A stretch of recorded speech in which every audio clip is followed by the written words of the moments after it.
ಮೊದಲಿಗೆ ಜನ್ಮದಾತೆಯನ್ನು ಜಗನ್ಮಾತೆಯನ್ನು ಸ್ಮರಿಸಿಕೊಂಡು ವೇದಿಕೆಯನ್ನು ಅಲಂಕರಿಸಿರುವ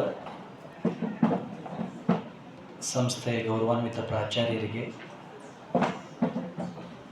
ವೇದಿಕೆಯ ಮೇಲಿರುವ ಸಂಸ್ಥೆಯ ಹಿರಿಯ ಗುರುಗಳಿಗೆ, ಕಾರ್ಯಕ್ರಮದಲ್ಲಿ ಉಪಸ್ಥಿತರಿರುವ ಎಲ್ಲ ಶ್ರದ್ಧೆಯ ಗುರುಗಳಿಗೆ ಹಾಗೂ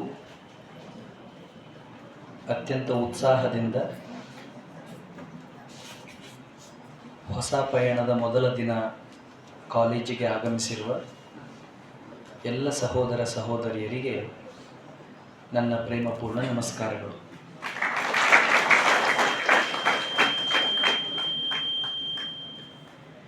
ನಿಮಗೆಲ್ಲ ಇದು ಹೊಸ ವಾತಾವರಣ. ಇಲ್ಲಿವರೆಗೆ ನೀವು ಯಾರೋ ಒಂದು ಸ್ವಲ್ಪ ಜನ ಮಾತಾಡ್ತಾ ಇದ್ದಾರಲ್ಲ ಹಿಂದೆ, ಮರಿ ಈ ಕಡೆ ನೋಡು, ಅದೇನಾಗಿರ್ತದೆ ಹೈಸ್ಕೂಲ್ ಒಳಗಡೆ, ಇತ್ತಾಗ ನೋಡು, ಮಾತಾಡಬೇಡ, ಇವು ಕಿವಿ ಮೇಲೆ ಬಿದ್ದು ಬಿದ್ದು ಹಿಂಗೆ ಅಂದಾಗ ಸುಮ್ಮನೆ ಕುಂಡ್ರೋದು ರೂಢಿ ಆಗಿಬಿಟ್ಟಿರ್ತದೆ. ಮತ್ತು ನಿಮಗಿದು ಹೊಸ ಪ್ರಪಂಚ, ಚಲೋ ಆಡಿಟೋರಿಯಮ್ಮು. ಮೊದಲು ವಿಡಿಯೋ ಹಚ್ಚಿದ್ರು, ನಾ ಹಿಂಗೆ ಒಂದು 2 ತಾಸು ಫಿಲ್ಮ್ ತೋರಿಸ್ತಾರೇನೋ ಅಂತ ಮಾಡಿದ್ದೆ. ಭಾಳ ಸಂತೋಷ ಆಯಿತು. ತಾವೆಲ್ಲ ನಿಮ್ಮ ಸ್ವ ಆಸಕ್ತಿಯಿಂದಲೋ ಅಥವಾ ತಂದೆ ತಾಯಿಯ ಆಶಯದಿಂದಲೋ ಅಥವಾ ನಿಮ್ಮ ಹಿರಿಯರ ಮಾರ್ಗದರ್ಶನದಿಂದಲೋ ಈ ಕೋರ್ಸನ್ನು ಆಯ್ಕೆ ಮಾಡಿಕೊಂಡಿದ್ದೀರಿ. ಮತ್ತು ಇವತ್ತಿನಿಂದ ನಿಮ್ಮ ಈ ವಿದ್ಯಾ ಪಯಣ, ಸಂಭ್ರಮದ ಪಯಣ ಪ್ರಾರಂಭ ಆಗ್ತಾ ಇದೆ. ನಿಮ್ಮೆಲ್ಲರಿಗೆ ಶುಭವನ್ನು ಹಾರೈಸಿ ಇಲ್ಲಿ ಏನೇನು ಕಲಿಯೋರಿದ್ದೀರಿ ಅನ್ನೋದನ್ನು ಪರಿಚಯ ಮಾಡಿಕೊಡೋದಕ್ಕೆ ಈ ಕಾರ್ಯಕ್ರಮವನ್ನು ಆಯೋಜನೆ ಮಾಡಿದ್ದಾರೆ. ಈ ಕಾರ್ಯಕ್ರಮದ ಅತಿಥಿಯಾಗಿ ಅಲ್ಲೊಬ್ಬ ಯಾರೋ ಮಾತಾಡ್ತಾನೆ, ಒಂದು ಸ್ವಲ್ಪ ಮಂದಿ ಭಾಳ ಸ್ಪೆಷಲ್ ಇರ್ತಾರೆ. ಆ್ಯಕ್ಚುಲಿ ಅವ್ರನ್ನ ಸ್ಟೇಜ್ ಮೇಲೆ ಕುಂಡ್ರಿಸ್ಬೇಕು, ನಮಗೆ ಕುಣ್ಸಾಗಲ್ಲ. ನಿಂಗೂ ಒಂದು ಚಾನ್ಸ್ ಸಿಗ್ತೈತಿಪ್ಪ, ಏನರ ಮಾಡು ಜೀವನದಾಗ ಚಲೋದು ಏನರ ಮಾಡಿದೆ ಅಂದ್ರೆ ತಂದು ಕುಂಡ್ರಿಸ್ತಾರೆ. ಖ್ಯಾತಿ ಒಳಗೂ 2 ಅದಾವ, ಗೊತ್ತೈತಲ್ಲ, ವಿಖ್ಯಾತ ಕುಖ್ಯಾತ ಅಂತ. ವಿಖ್ಯಾತರಾದ್ರೆ ಇಂಥಲ್ಲಿ ತಂದು ಕುಂಡ್ರಿಸ್ತಾರೆ, ಕುಖ್ಯಾತರಾದ್ರೆ ಗೊತ್ತೈತಿ ಎಲ್ಲಿ ಕುಂಡ್ರಿಸ್ತಾರೆ. ಮಾತಾಡಬೇಡ್ರಿ, ಒಂದು ಸ್ವಲ್ಪ ಲಕ್ಷ್ಯ ಕೊಡ್ರಿ. ನೀವೆಲ್ಲ ಈಗ ಹೈಸ್ಕೂಲ್ ಮುಗಿಸಿ ಬಂದಿರಿ, ಇನ್ನೂ ನಿಮ್ಗೆ ಮಾನಸಿಕವಾಗಿ ಆ ವಾತಾವರಣ ಇರ್ತದೆ, ಪ್ರಭಾವ ಇರ್ತದೆ, ಅದು ಇನ್ನೂ ಗುಂಗಿರ್ತದೆ. ಅದು ಗುಂಗು ಬಿಡ್ಸಾಕನ ಈ 10 ದಿನದ ಕಾರ್ಯಕ್ರಮ ಮಾಡ್ತಿರ್ತಾರೆ, ಸುಮ್ಮನೆ ಬೇರೆ ಹೆಸರು ಹೇಳ್ತಿರ್ತಾರೆ.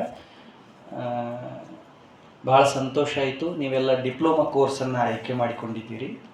ಇಲ್ಲಿ ನಿಮಗೆ ಉದ್ಯಮಶೀಲತೆಯನ್ನು, ಔದ್ಯೋಗಿಕ ಕ್ಷೇತ್ರದಲ್ಲಿ ಯಾವ್ಯಾವ ಸಾಧ್ಯತೆಗಳಿದೆ ಅನ್ನೋದನ್ನು ನಿಮ್ಮ ಸಾಮರ್ಥ್ಯಗಳಿಗೆ ಅನುಗುಣವಾಗಿ, ನೀವು ಸಂಪಾದಿಸುವಂಥ ಕೌಶಲ್ಯಗಳಿಗೆ ಅನುಗುಣವಾಗಿ ನಿಮ್ಮ ಸ್ವಂತ ಜೀವನದಲ್ಲಿ ನೀವು ಹೇಗೆ ಸ್ವಾವಲಂಬಿಗಳಾಗಬಹುದು, ನೀವು ಸ್ವಾವಲಂಬಿ ಆಗೋದರ ಜೊತೆಗೆ ನಿಮ್ಮ ಕುಟುಂಬಕ್ಕೆ, ನಿಮ್ಮ ಹೆತ್ತವರಿಗೆ, ನಿಮ್ಮ ಊರಿಗೆ ನೀವು ಹೇಗೆ ಆಧಾರ ಆಗಬಹುದು, ಆಶ್ರಯಿಸಬಹುದು ಅನ್ನೋದನ್ನು ಕಲಿಸೋದು ಈ ಕೋರ್ಸ್ನ ಉದ್ದೇಶ ಆಗಿರ್ತದೆ. ನಿಮಗೆಲ್ಲ ಗೊತ್ತಿದೆ, ಇವತ್ತಿನ ಜಗತ್ತು ತುಂಬ ಸ್ಪರ್ಧಾತ್ಮಕವಾದಂಥ ಜಗತ್ತಿದೆ. ಶಾಲೆ ಕಲ್ತಿದ್ದೀನಿ, ಕೋರ್ಸ್ ಮುಗಿಸಿದ್ದೀನಿ ಅಂದ ತಕ್ಷಣ ಯಾರನ್ನೂ ಕರೆದು ಯಾರಿಗೂ ಎಲ್ಲಿಗೂ ಜಾಬ್ ಕೊಡಲ್ಲ. ನಂದು ಆ ಕೋರ್ಸ್ ಮುಗೀತು, ನಂದು ಈ ಕೋರ್ಸ್ ಮುಗೀತು, ನಂದು ಈ ಡಿಗ್ರಿ ಮುಗೀತು ಅಂತಂದು ಮಾತ್ರಕ್ಕೆ, ನಮ್ಮ ಹತ್ರ ಸರ್ಟಿಫಿಕೇಟ್ ಇದೆ ಅಂದ ಮಾತ್ರಕ್ಕೆ ನಮಗೆಲ್ಲೂ ಜಾಬ್ ಕೊಡಲ್ಲ. ಪ್ರತಿಯೊಂದು ಕ್ಷೇತ್ರನೂ ಕೂಡ ನಮ್ಮ ಒಳಗಡೆ ಏನೋ ಒಂದು ವೈಶಿಷ್ಟ್ಯತೆಯನ್ನು ಅಪೇಕ್ಷೆ ಪಡ್ತದೆ, ಸ್ಪೆಷಾಲಿಟಿಯನ್ನು ಅಪೇಕ್ಷೆ ಪಡ್ತದೆ. ಅದರೊಳಗೂ ಇವತ್ತಿನ ದಿನಮಾನ ಇದೆಯಲ್ಲ, ವೆರೈಟೀಸ್ ಆಫ್ ಸ್ಪೆಷಾಲಿಟೀಸ್ ಬರ್ತಾ ಇದ್ದಾವೆ ಹೊರಗಡೆ. ನೀವು ಯಾವುದೂ ಕ್ಷೇತ್ರವನ್ನು ತೆಗೆದುಕೊಳ್ಳಿ, ಉತ್ಕೃಷ್ಟತೆಗೆ ಆದ್ಯತೆ ಇದೆ. ಶಬ್ದ ನೆನಪಿಟ್ಕೊಳ್ಳಿ ಮಕ್ಕಳೇ, ಇದನ್ನು ಉತ್ಕೃಷ್ಟತೆಗೆ ಆದ್ಯತೆ ಇದೆ. ನೀವು ಪರೀಕ್ಷೆ ಬರೆದು ನೌಕರಿ ತಗೋತೀರಾ, ಪರೀಕ್ಷೆ ಬರೆದವ್ರಿಗೆಲ್ಲ ನೌಕರಿ ಕೊಡಲ್ಲ. ಅದರಲ್ಲಿ ಯಾರು ಹೈಲಿ ಟ್ಯಾಲೆಂಟೆಡ್ ಇರ್ತಾರೋ, ಉತ್ಕೃಷ್ಟ ಜ್ಞಾನಿ ಇರ್ತಾರೋ, ಹೆಚ್ಚು ತಿಳ್ಕೊಂಡಿರ್ತಾರೋ ಅವರಿಗೆ ಆದ್ಯತೆಯನ್ನು ಕೊಡ್ತಾರೆ, ಅವರಿಗೆ ಉದ್ಯೋಗವನ್ನು ಕೊಡ್ತಾರೆ. ನೀವೇನಾದರೂ ಪ್ರಯೋಗ ಮಾಡಿ ನೌಕರಿ ಹಿಡಿಬೇಕು ಅಂತ ಅಪೇಕ್ಷೆ ಪಡ್ತೀರಾ? ಪ್ರಯೋಗ ಮಾಡೋ ಎಲ್ಲರಿಗೂ ಜಾಬ್ ಕೊಡಲ್ಲ. ಅಲ್ಲೂ ಪ್ರಯಾರಿಟಿ ಯಾರಿಗಿರುತ್ತೆ ಅಂದರೆ ಹೈಲಿ ಕ್ವಾಲಿಫಿಕೇಷನ್, ಅಲ್ಲಿ ಯಾರ್ದು ಸ್ಟ್ಯಾಂಡರ್ಡಿಟಿ ಇರುತ್ತೋ ಅವರಿಗೆ ಆದ್ಯತೆಗಳನ್ನು ಕೊಡ್ತಾರೆ. ಈ ಉತ್ಕೃಷ್ಟತೆಯನ್ನು ಸಾಧಿಸೋದಿದೆಯಲ್ಲ, ಇದಕ್ಕೆ ಜ್ಞಾನ ಅಂತ ಕರೀತಾರೆ. ಭಾಳ ಜನರ ತಲೆಯೊಳಗಡೆ ಏನಿದೆ, ಕಲಿಯೋದು ಅಂದರೆ, ವಿದ್ಯೆ ಪಡೆಯೋದು ಅಂದರೆ ಶಾಲಾ ಕಾಲೇಜುಗಳಿಗೆ ಬರೋದು, ಪಾಠ ಪ್ರವಚನಗಳನ್ನು ಕೇಳೋದು, ಪರೀಕ್ಷೆ ಮುಂತಾದವುಗಳಲ್ಲಿ ಭಾಗವಹಿಸೋದು, ಪಾಸ್ ಆಗೋದು. ಇಷ್ಟಾಯಿತು ಅಂದರೆ ನಾವು ಎಜುಕೇಟೆಡ್ ಆದೆವು ಅಂತಲೇ ಭಾಳ ಜನರ ತಲೆಯೊಳಗಡೆ ಇರ್ತದೆ. ಇಲ್ಲ, ಇದು ಎಜುಕೇಷನ್ ಅಲ್ಲ, ಇದು ಟ್ರೈನಿಂಗ್ ಅಲ್ಲ. ಅಲ್ಲೊಂದು 3 ಮಂದಿ ಮೂಲ್ಯಾಗ ಹಿಂಗೆ ಕುಂತು ಮಾತಾಡಕತ್ತಾರಲ್ಲ, ಅವರಿಗೆ ಪ್ರಪಂಚದ ಪರಿವೇನೇ ಇಲ್ಲ. ಏನಪ್ಪ ನಾವು ಮಿಲ್ಟ್ರಿ ಕಟಿಂಗ್ ಮಾಡ್ಸ್ಕೊಂಡು ಬಂದ ನೋಡು, ಇಲ್ಲಿ ನೋಡು ಮಾರೇ, ನನ್ನ ನೋಡು, ಈ ಕಡೆ ಲಕ್ಷ ಕೊಟ್ಟು ಉಳ್ದವ್ರು. ಗೊತ್ತಾತ ನಾ ಯಾರು ಹೇಳಿದೆ ಅಂಥೇಳಿ. ಈ ಕಡೆ ನೋಡುವಪ್ಪ, ಇಷ್ಟು ಮಂದಿ ಕುಂತಾರ, ಹೆಂಗೆ ಕೇಳಿಸ್ಕೊಳಕತ್ತಾರೆ. ಸಾಮಾನ್ಯವಾಗಿ ಓದೋದು, ಬರೆಯೋದು, ಪರೀಕ್ಷೆಯಲ್ಲಿ ಅಂಕ ಸಂಪಾದನೆ ಮಾಡೋದು ಮತ್ತು ಪ್ರಮಾಣ ಪತ್ರವನ್ನು ಪಡೆಯೋದೇ ಶಿಕ್ಷಣ ಅನ್ನೋದು ಭಾಳ ಜನರ ತಲೆಯಲ್ಲಿ ಇರುತ್ತೆ. ಇದು ನಂಬಿಕೆ ಕೂಡ, ಸಮಾಜದಲ್ಲಿ ಈ ನಂಬಿಕೆನೂ ಕೂಡ ಇದೆ. ಆದರೆ ಇದು ಶಿಕ್ಷಣ ಅಲ್ಲ, ಇದು ಶಿಕ್ಷಣದ ಒಂದು ಭಾಗ, one of the parts of education. ನಿಜವಾದ ಶಿಕ್ಷಣ ಅಂದರೆ ಏನು? ಗೆಟ್ಟಿಂಗ್ ರೆಡಿ, ನಾವು ತಯಾರಿ ಆಗಬೇಕು. ನಾಳೆ ನಮ್ಮ ಜೀವನದಲ್ಲಿ ಬರುವಂಥ ಎಲ್ಲ ಪ್ರಸಂಗಗಳನ್ನು, ಎಲ್ಲ ಸವಾಲುಗಳನ್ನು ಎದುರಿಸೋದಕ್ಕೆ, ನಿರ್ವಹಣೆ ಮಾಡೋದಕ್ಕೆ ನಾವು ತಯಾರಿ ಆಗಬೇಕು. ಇವೆರಡು ಶಬ್ದ ನೆನ್ಪಿಟ್ಕೊಳ್ಳಿ. ನಾಳೆ ನಮ್ಮ ಜೀವನದಲ್ಲಿ ಬರುವಂಥ ಎಲ್ಲ ಪ್ರಸಂಗಗಳನ್ನು ಎದುರಿಸೋದಕ್ಕೆ, ನಿರ್ವಹಣೆ ಮಾಡೋದಕ್ಕೆ ನಾವು ತಯಾರಿ ಆಗಬೇಕು. ಅಂತಹ ಪೂರ್ವ ತಯಾರಿ ಕೌಶಲ್ಯಗಳನ್ನು ಸಂಪಾದಿಸೋದಕ್ಕೆ ಶಿಕ್ಷಣ ಅಂತ ಕರೀತಾರೆ. ನಾವು ಪುಸ್ತಕದಲ್ಲಿ ಏನು ಓದ್ತೇವೋ, ಜೀವನದಲ್ಲಿ ಏನು ಎದುರಿಸ್ತೇವೋ, ಎರಡು ಬೇರೆ ಬೇರೆನೇ ಇರುತ್ತೆ. ಪುಸ್ತಕದಲ್ಲಿ ಓದಿದ್ದು ಕೆಲವು ಸರಿ ಜೀವನದಲ್ಲಿ ಬರುವಂಥ ಸನ್ನಿವೇಶಗಳನ್ನು ಎದುರಿಸೋದಕ್ಕೆ ಉಪಯುಕ್ತ ಆಗೋದೇ ಇಲ್ಲ. ಹಾಗೆ ಜೀವನವನ್ನು ಎದುರಿಸಬೇಕಾದ್ರೆ ನಾವು ಅಂಥ ಕೆಲವು ವಿಶೇಷವಾದ ಕೌಶಲ್ಯಗಳನ್ನು, ವಿಶೇಷವಾದ ಸಾಮರ್ಥ್ಯಗಳನ್ನು, ಧೈರ್ಯವನ್ನು, ಸ್ಥೈರ್ಯವನ್ನು, ಆತ್ಮವಿಶ್ವಾಸವನ್ನು ಸಂಪಾದನೆ ಮಾಡಬೇಕು. ಅದಕ್ಕೆ ಶಿಕ್ಷಣ ಅಂತ ಕರೀತಾರೆ. ಇನ್ನೂ ಕೆಲವು ಜನರ ತಲೆಯಲ್ಲಿ ಏನಿದೆ, ನಮ್ಮನ್ನು ಉದ್ಧಾರ ಮಾಡೋರು, ನಮಗೆ ಕಲಿಸೋರು ಗುರುಗಳು, ಉಪನ್ಯಾಸಕರು, ಲೆಕ್ಚರ್ಸ್, ಪ್ರೊಫೆಸರ್ಸ್. ಅವರು ಕಲಿಸ್ತಾರೆ, ನಾವು ಕಲಿತೀವಿ, ನಮ್ಮ ಜೀವನ ಚೆನ್ನಾಗಿ ಆಗುತ್ತದೆ ಅಂತ ಭಾಳ ಜನರ ತಲೆಯಲ್ಲಿ ಇರ್ತದೆ. ಅಫ್ಕೋರ್ಸ್ ಅವ್ರು ನಮಗೆ ಕಲಿಸ್ತಾರೆ, ಆದರೆ ನಮ್ಮನ್ನು ಉದ್ಧಾರ ಮಾಡೋದಕ್ಕೆ ಅವ್ರ ಕೈಲಿ ಆಗಲ್ಲ. ಅವ್ರೇನು ಮಾಡ್ಬೋದು, ಹೀಗಿದೆ, ಹೀಗೆ ಮಾಡಿದರೆ ನಿನಗೆ ಇಂಥ ಅವಕಾಶಗಳು ಸಿಗ್ತಾವೆ ಅಂತ ತಿಳಿಸಬಹುದೇ ವಿನಃ ಸ್ವತಃ ಅವರು ನಮ್ಮನ್ನು ಉದ್ಧಾರ ಮಾಡೋದಕ್ಕೆ ಆಗೋದಿಲ್ಲ. ಮತ್ತು ನಮ್ಮನ್ನು ಉದ್ಧಾರ ಮಾಡೋ ಯೋಗ್ಯತೆ ಯಾರಿಗಿದೆ? Who will lift us towards success? ಏನಪ್ಪ ಏನೋ ಅಂದವ ನಡುವ ಭಾಳ ದಂಡಿ ಊರಿಂದ ಬಂದನು ಕಾಣ್ತೈತಿ. ನಮ್ಮನ್ನು ಉದ್ಧಾರ ಮಾಡುವಂಥ, ನಮ್ಮನ್ನು ಸುಧಾರಿಸುವಂಥ, ನಮ್ಮನ್ನು ಬೆಳೆಸುವಂಥ, ಯಶಸ್ಸಿನ ಕಡೆಗೆ ನಮ್ಮನ್ನು ಮುಖ ಮಾಡಿಸುವಂಥ ಸಾಮರ್ಥ್ಯ ಯಾರ ಒಳಗಡೆ ಇದೆ ಅನ್ನೋದು ದೊಡ್ಡ ಪ್ರಶ್ನೆ. ಭಾಳ ಜನರ ತಲೆಯಲ್ಲಿ ಈ ಪ್ರಶ್ನೆ ಇದೆ. ಈ ಪ್ರಶ್ನೆಗೆ ಉತ್ತರ ಸಿಗಲಾರದ್ದಕ್ಕೇ ಜೀವನದಲ್ಲಿ ಭಾಳ ಜನ ಹಿಂದೆ ಉಳಿತಾರೆ. ಬೇರೆಯವ್ರ ಮೇಲೆ ಡಿಪೆಂಡ್ ಆಗಿ, ಬೇರೆಯವರು ನಮ್ಮನ್ನು ಏನಾದರೂ ಸಹಾಯ ಮಾಡಿ ಮುಂದೆ ಕಳಿಸ್ತಾರೆ ಅಂತ ಅಪೇಕ್ಷೆ ಮಾಡಿ, ನಿರೀಕ್ಷೆ ಇಟ್ಕೊಂಡು ಕಾಯ್ತಾ ಎಷ್ಟೋ ಸುವರ್ಣ ಅವಕಾಶಗಳನ್ನು ಎಲ್ಲರೂ ಕೈ ಚೆಲ್ಲಿಬಿಡ್ತಾರೆ. ಭಗವದ್ಗೀತೆಯಲ್ಲಿ ಒಂದು ಶ್ಲೋಕ ಇದೆ, ಆತ್ಮಾನಾಂ ಅವಸಾದಯೇ ಆತ್ಮ ಇವ ಹ್ಯಾತ್ಮನೋ ಬಂಧುರಾತ್ಮ ಇವ ರಿಪುರಾತ್ಮನಃ ಅಂತ ಒಂದು ಶ್ಲೋಕ ಇದೆ. ಅಂದರೆ ಅರ್ಥ ಏನು? ಈ ಜಗತ್ತಿನಲ್ಲಿ ನಿನ್ನನ್ನು ಉದ್ಧಾರ ಮಾಡುವಂಥ ಯಾವುದಾದ್ರೂ ವ್ಯಕ್ತಿ ಇದ್ದರೆ ಅದು ನಿನ್ನನ್ನು ಬಿಟ್ಟರೆ ಬೇರೆ ಯಾರೂ ಅಲ್ಲ. You are your hero, you are your enemy, you are your friend.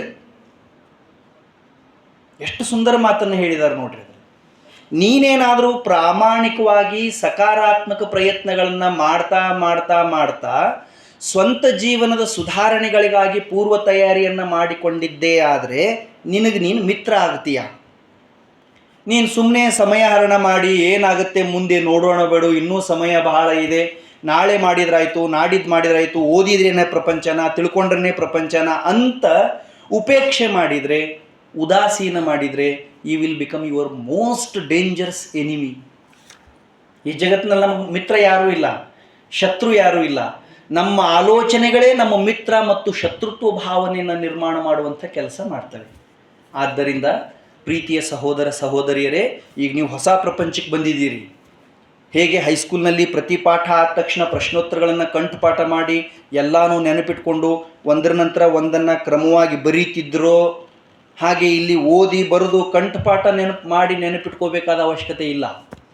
Here you have to realise, ನೀವು ಇಲ್ಲಿ ಸರ್ಚ್ ಮಾಡಬೇಕು, ಹುಡುಕಬೇಕು. ಏನನ್ನ? ನಿಮ್ಮ ಸ್ವಂತ ಕ್ಯಾಲಿಬರ್ನೆಸ್ಸನ್ನು. You have to diagnose. ನಿಮ್ಮ ಕೆಪಾಸಿಟಿ ಏನು, ನಿಮ್ಮ ಸ್ಟ್ರೆಂತ್ ಏನು, ನಿಮ್ಮ ವೀಕ್ನೆಸ್ ಏನು ಅಂತ ನೀವು ಡಯಾಗ್ನಸ್ ಮಾಡಿ ನಿಮ್ಮ ಸ್ಟ್ರೆಂತ್ಗೆ ಒಂದು ಒಳ್ಳೆ ಚಾನಲೈಸ್ ಮಾಡುವಂಥ ಸ್ಟ್ರೀಮ್ನ ಹುಡುಕೋಬೇಕಿಲ್ಲ. ಇಲ್ಲಿ ಯಾರು ನಿಮ್ಮನ್ನು ಕೈ ಮಾಡಿ ಕರೆಯಲ್ಲ, ನೀನು ಬಾ ತಗೋ ಇದನ್ನು ಕಲ್ತ್ಕೋ, ಮುಂದುವರಿ, ಇದನ್ನು ತಿಳ್ಕೊ ಅಂತ ಹೇಳಲ್ಲ. ಈಗ ನೀವೇ ನಿಮ್ಮ ಹೆಗಲ ಮೇಲೆ ಇರುವಂಥ ಅನ್ಟೋಲ್ಡ್ ರೆಸ್ಪಾನ್ಸಿಬಿಲಿಟೀಸ್ನ ತಿಳ್ಕೋಬೇಕು. ಈಗ ನೀವು ಆಯಿತು, ಹುಡುಗಾಟಿಕೆ ಮುಗೀತು, ಹೈಸ್ಕೂಲ್ವರೆಗೆ ಇದ್ದಂಥ ಸ್ವಭಾವ ಚಟುವಟಿಕೆಗಳು ಅದೆಲ್ಲದಕ್ಕೂ ಒಂದು ಫುಲ್ ಸ್ಟಾಪ್ ಇಟ್ಬಿಡೋದು. ಈಗ ನೀವು ಮಾಡಬೇಕಾಗಿರೋ ಮುಖ್ಯ ಕೆಲಸ ಏನು ಅಂದರೆ, the first most important responsibility ಏನು ನಿಮ್ಮದು? ನೀವೇನು ಮಾಡಬೇಕಾಗಿದೆ? ಈಗ ಮನೆಯೊಳಗಡೆ ಇರೋ ನಿಮ್ಮ ಅಪ್ಪ ಅವ್ವ ನಿಮ್ಮ ಮೇಲೆ ಬೆಟ್ಟದಷ್ಟು ನಿರೀಕ್ಷೆಯನ್ನು ಇಟ್ಟಿರ್ತಾರೆ. ನನ್ನ ಮಗ ಈಗ ಡಿಪ್ಲೊಮಾ ಕಲಿತಾ ಇದ್ದಾನೆ, ನನ್ನ ಮಗಳೀಗ ಡಿಪ್ಲೊಮಾ ಕಲಿತಾ ಇದ್ದಾಳೆ, ಇನ್ನೊಂದು 3-4 ವರ್ಷ ಆದಮೇಲೆ ನಮ್ಮ ಮನೆ ನೊಗಾನ ತಮ್ಮ ಹೆಗಲ ಮೇಲೆ ಹೊತ್ಕೊಳ್ತಾರೆ, ನಮ್ಮ ಕಷ್ಟನೆಲ್ಲ ದೂರ ಮಾಡ್ತಾರೆ, ನಮಗೊಂದು ರೆಪ್ಯುಟೇಷನ್ ತಂದು ಕೊಡ್ತಾರೆ ಅಂತ ಅವ್ರು ನಿಮ್ಮ ಮೇಲೆ ನಿರೀಕ್ಷೆ ಇಟ್ಕೊಂಡಿರ್ತಾರೆ. ಅವ್ರ ನಿರೀಕ್ಷೆ ಹುಸಿ ಆಗಬಾರ್ದು ಅಂತಾದರೆ ಸದ್ಯ you have to know what is your capacities. ಏನು ನಿಮ್ಮ ಸಾಮರ್ಥ್ಯ ಏನು, ನಿಮ್ಮ ಟೆಕ್ನಿಕ್ಸ್ ಏನು, ಯಾವುದ್ರೊಳಗಡೆ ನೀವು ಚಲೋ ಅದೀರಿ, ಯಾವುದು ನಿಮಗೆ ತಿಳಿಯುತ್ತದೆ, ಏನನ್ನು ಮಾಡಿದರೆ ನೀವು ಸುಧಾರಿಸ್ತೀರಿ ಅಂತ ಸ್ವಂತ ಸಾಮರ್ಥ್ಯ ಮತ್ತು ಸ್ವಂತ ಯೋಗ್ಯತೆಗಳನ್ನು ನೀವು ಈಗ ಪರಿಶೀಲನೆಗೆ ಒಳಪಡಿಸಬೇಕು. ನಾನು ಯಾವುದೋ ಒಂದು ಪುಸ್ತಕ ಓದ್ತಾ ಇದ್ದೆ, ಬಹಳ ಸುಂದರವಾದಂಥ ಪುಸ್ತಕ. ಎಷ್ಟು ಚಂದ ಮಾತಿತ್ತು ಅದರಲ್ಲಿ ಅಂದರೆ, your brain is a super computer. ನಾವೇನು ಮಾಡ್ತೀವಿ, ಹೊರಗಡೆ ಎಲ್ಲ ಪ್ರಿಪ್ರೇಷನ್ ಮಾಡ್ಕೊಳ್ಳೋದಕ್ಕೆ ತಯಾರಿ ಮಾಡ್ತೀವಿ. ನಾವು ಗೆಲ್ಲೋದಕ್ಕೆ ಬೇಕಾದಂಥ ಪ್ರಿಪ್ರೇಷನ್ಸ್ ಹೊರಗಡೆಯಿಂದ ಏನೇನು ಬೇಕೋ ಎಲ್ಲ ಮಾಡೋದಕ್ಕೆ ನಾವು ಬಡ್ದಾಡ್ತೀವಿ. ಅವ್ರೇನು ಹೇಳ್ತಾರೆ, ಆ್ಯಕ್ಚುಯಲ್ ಪ್ರಿಪ್ರೇಷನ್ ಆಗಬೇಕಾಗಿರೋದು ಹೊರಗಲ್ಲ, ಆ್ಯಕ್ಚುಯಲ್ ಪ್ರಿಪ್ರೇಷನ್ ಆಗಬೇಕಾಗಿರೋದು ಒಳಗೆ. ನೀವು ಯಾವೂರವರು, ನೀವು ಹುಡುಗ ಇದ್ದೀರೋ ಹುಡುಗಿ ಇದ್ದೀರೋ, ವಿದ್ಯಾವಂತ ತಾಯಿ ಮಕ್ಕಳು ತಂದೆ ಮಕ್ಕಳು ಅಥವಾ ಅವಿದ್ಯಾವಂತ ತಂದೆ ತಾಯಿ ಮಕ್ಕಳು, ಹಳ್ಳಿಯವರೋ ಪಟ್ಟಣದವರು, ಶ್ರೀಮಂತರು ಬಡವರು, ನೆವರ್ ಮ್ಯಾಟರ್ಸ್, ಯಾವತ್ತೂ ಮುಖ್ಯ ಆಗೋದಿಲ್ಲ. If you want to successful person, ಒಳಗಡೆ ಸ್ವಲ್ಪ ಚೇಂಜಸ್ನ ಮಾಡ್ಕೋಬೇಕು. ಒಳಗಡೆ ಅಂದರೆ ಮೈಂಡ್ಸೆಟ್ನ ಸ್ವಲ್ಪ ಚೇಂಜ್ ಮಾಡ್ಕೋಬೇಕು, ನಿಮ್ಮ ಆ್ಯಟಿಟ್ಯೂಡ್ನ ಚೇಂಜ್ ಮಾಡ್ಕೋಬೇಕು, ನಿಮ್ಮ ಥಿಂಕಿಂಗ್ ಪ್ರಾಸೆಸ್ನ ಚೇಂಜ್ ಮಾಡ್ಕೋಬೇಕು. ನೀವು ಹಿಂದೆ ಹೇಗೆ ಸಣ್ಣ ಸಣ್ಣ ಸಂಗತಿಗಳನ್ನು ಉಪೇಕ್ಷೆ ಮಾಡಿ ಯಶಸ್ಸನ್ನು ದೂರ ಮಾಡ್ಕೊಂಡಿದ್ದೀರೋ, ಹಾಗೆಯೇ ಇನ್ನು ಮುಂದೆನೂ ಮಾಡಿದರೆ ತುಂಬ ಹಿಂದೆ ಬೀಳ್ತೀರಿ. ಅದಕ್ಕೆ ಅವರೊಂದು 9 ಮಾತು ಹೇಳಿದರೆ ಎಷ್ಟು ಚಂದ ಇದೆ ನೋಡಿ. Your brain is a super computer. ನಿಮ್ಮನ್ನು ಇಡೀ ಜಗತ್ ಪ್ರಸಿದ್ಧ ಮಾಡುವಷ್ಟು ಸಾಮರ್ಥ್ಯ ನಿಮ್ಮೊಳಗಡೆ ಇದೆ. You have marvellous power, you don't know that. You can change anything and everything in this world as you want. Believe yourself, you are the creator of your own destiny. ವಿವೇಕಾನಂದರು ಹೇಳಿದ ಮಾತಿದೆ. ನಿನ್ನನ್ನು ನೀನು ನಂಬು, ನಿನ್ನನ್ನು ನೀನು ನಂಬು. ಯಾಕೆ? You are the creator of your own destiny. ನಾಳೆ ನೀನು ಹೇಗೆ ಇರಬೇಕು ಅನ್ನೋದನ್ನು ನೀನು ಈಗ ತೀರ್ಮಾನ ಮಾಡಬೇಕು. This is right time to take decision. ಇದೊಂದು ಒಳ್ಳೆ ಟೈಮ್ ತೀರ್ಮಾನ ಮಾಡೋದಕ್ಕೆ. ಅವ್ರು ಏನಂತಾರೆ, your brain is a super computer, update its software. Computer ಗೊತ್ತಿದೆಯಲ್ಲ ನಿಮಗೆ, ಕಂಪ್ಯೂಟರ್ ಒಳಗಡೆ ಸಾಫ್ಟ್ವೇರ್, ಇನ್ನೊಂದು ಬ್ಯಾಟ್ರಿ, ಅದು 3 ಈಗ ನಾವು ಅಪ್ಡೇಟ್ ಮಾಡ್ಕೋಬೇಕು. ಅವು ಅಪ್ಡೇಟ್ ಮಾಡ್ಕೊಳ್ಳಿಲ್ಲ ಅಂದರೆ ಹಳಿ ವರ್ಜನ್ ಒಳಗಡೆ ನಾವು ಇರ್ತೀವಿ. ಹಳಿ ವರ್ಜನ್ ಎದಕ್ಕೂ ಉಪಯೋಗನೇ ಆಗೋದಿಲ್ಲ. ಜಗತ್ತು ದಿನಕ್ಕೆ ಅಪ್ಡೇಟ್ ಆಗ್ತಾ ಇದೆ. ಪ್ರಪಂಚ ಅಪ್ಡೇಟ್ ಆಗ್ತಾ ಇದೆ. ನಾವು ಅಪ್ಡೇಟ್ ಆಗಲಿಲ್ಲ ಅಂದರೆ ಪ್ರಪಂಚಕ್ಕೂ ನಮಗೂ ಹೋಲಿಕೆ ಆಗಲ್ಲ, ಹೊಂದಿಕೆ ಆಗೋದಿಲ್ಲ. That is why we have to update our selves. ಅವ್ರು ಎಷ್ಟು ಚಂದ ಹೇಳಿದ್ದಾರೆ ನೋಡಿ, ಅಪ್ಡೇಟ್ ಇಟ್ಸ್ ಸಾಫ್ಟ್ವೇರ್. ಯಾವುದು ಸಾಫ್ಟ್ವೇರ್ ಮಾತಾಡ್ರು ಈಗ ತೋರಿಸ್ಬೇಕಣೋ ಬುದ್ಧಿವಂತಿಕೆ. ಯಾವುದ್ರ ಸಾಫ್ಟ್ವೇರ್ನ ಅಪ್ಡೇಟ್ ಮಾಡಬೇಕೀಗ? Our brain. Because it is a super computer. ಹೆಂಗೆ ಅಪ್ಡೇಟ್ ಮಾಡ್ಕೋಬೇಕದ್ರದ್ದು ಸಾಫ್ಟ್ವೇರ್ನ?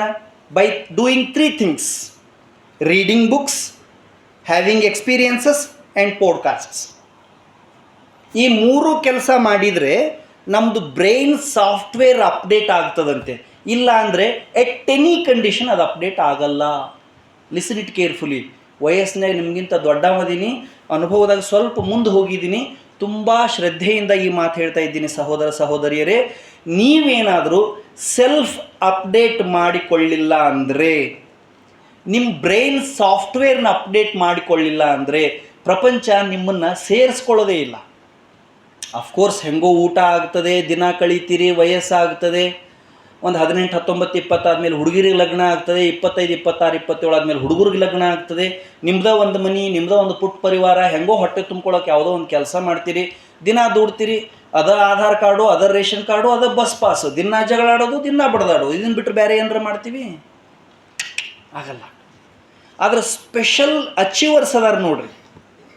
ಅವ್ರು ಹೆಂಗೆ ನೋಡ್ರಿ, ಇವತ್ತು ಕರ್ನಾಟಕದೊಳಗಿರ್ತಾರೆ, ನಾಳೆ ಮಹಾರಾಷ್ಟ್ರದೊಳಗಿರ್ತಾರೆ, ನಾಡ್ದು ಮತ್ತೊಂದು ಆಪರ್ಚುನಿಟಿ ಸಿಗ್ತೈತಿ, ವೆಸ್ಟ್ಗೆ ಹೋಗ್ತಾರೆ, ಯುರೋಪ್ ಹೋಗ್ತಾರೆ, ಅಮೇರಿಕಾ ಹೋಗ್ತಾರೆ, ಆಸ್ಟ್ರೇಲಿಯಾಕ್ಕೆ ಹೋಗ್ತಾರೆ. ಯಾಕೆ? They are achievers. We are common people. Difference between successful person and failure is this.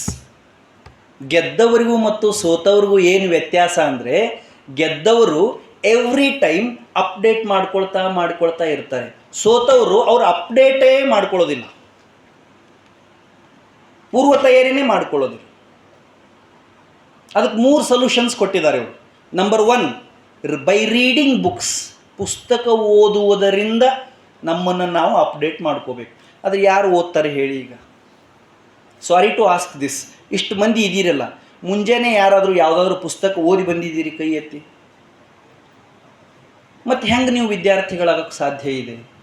What do you mean by student? Student ಅಂದರೆ ಏನು ಹೇಳ್ರಿ?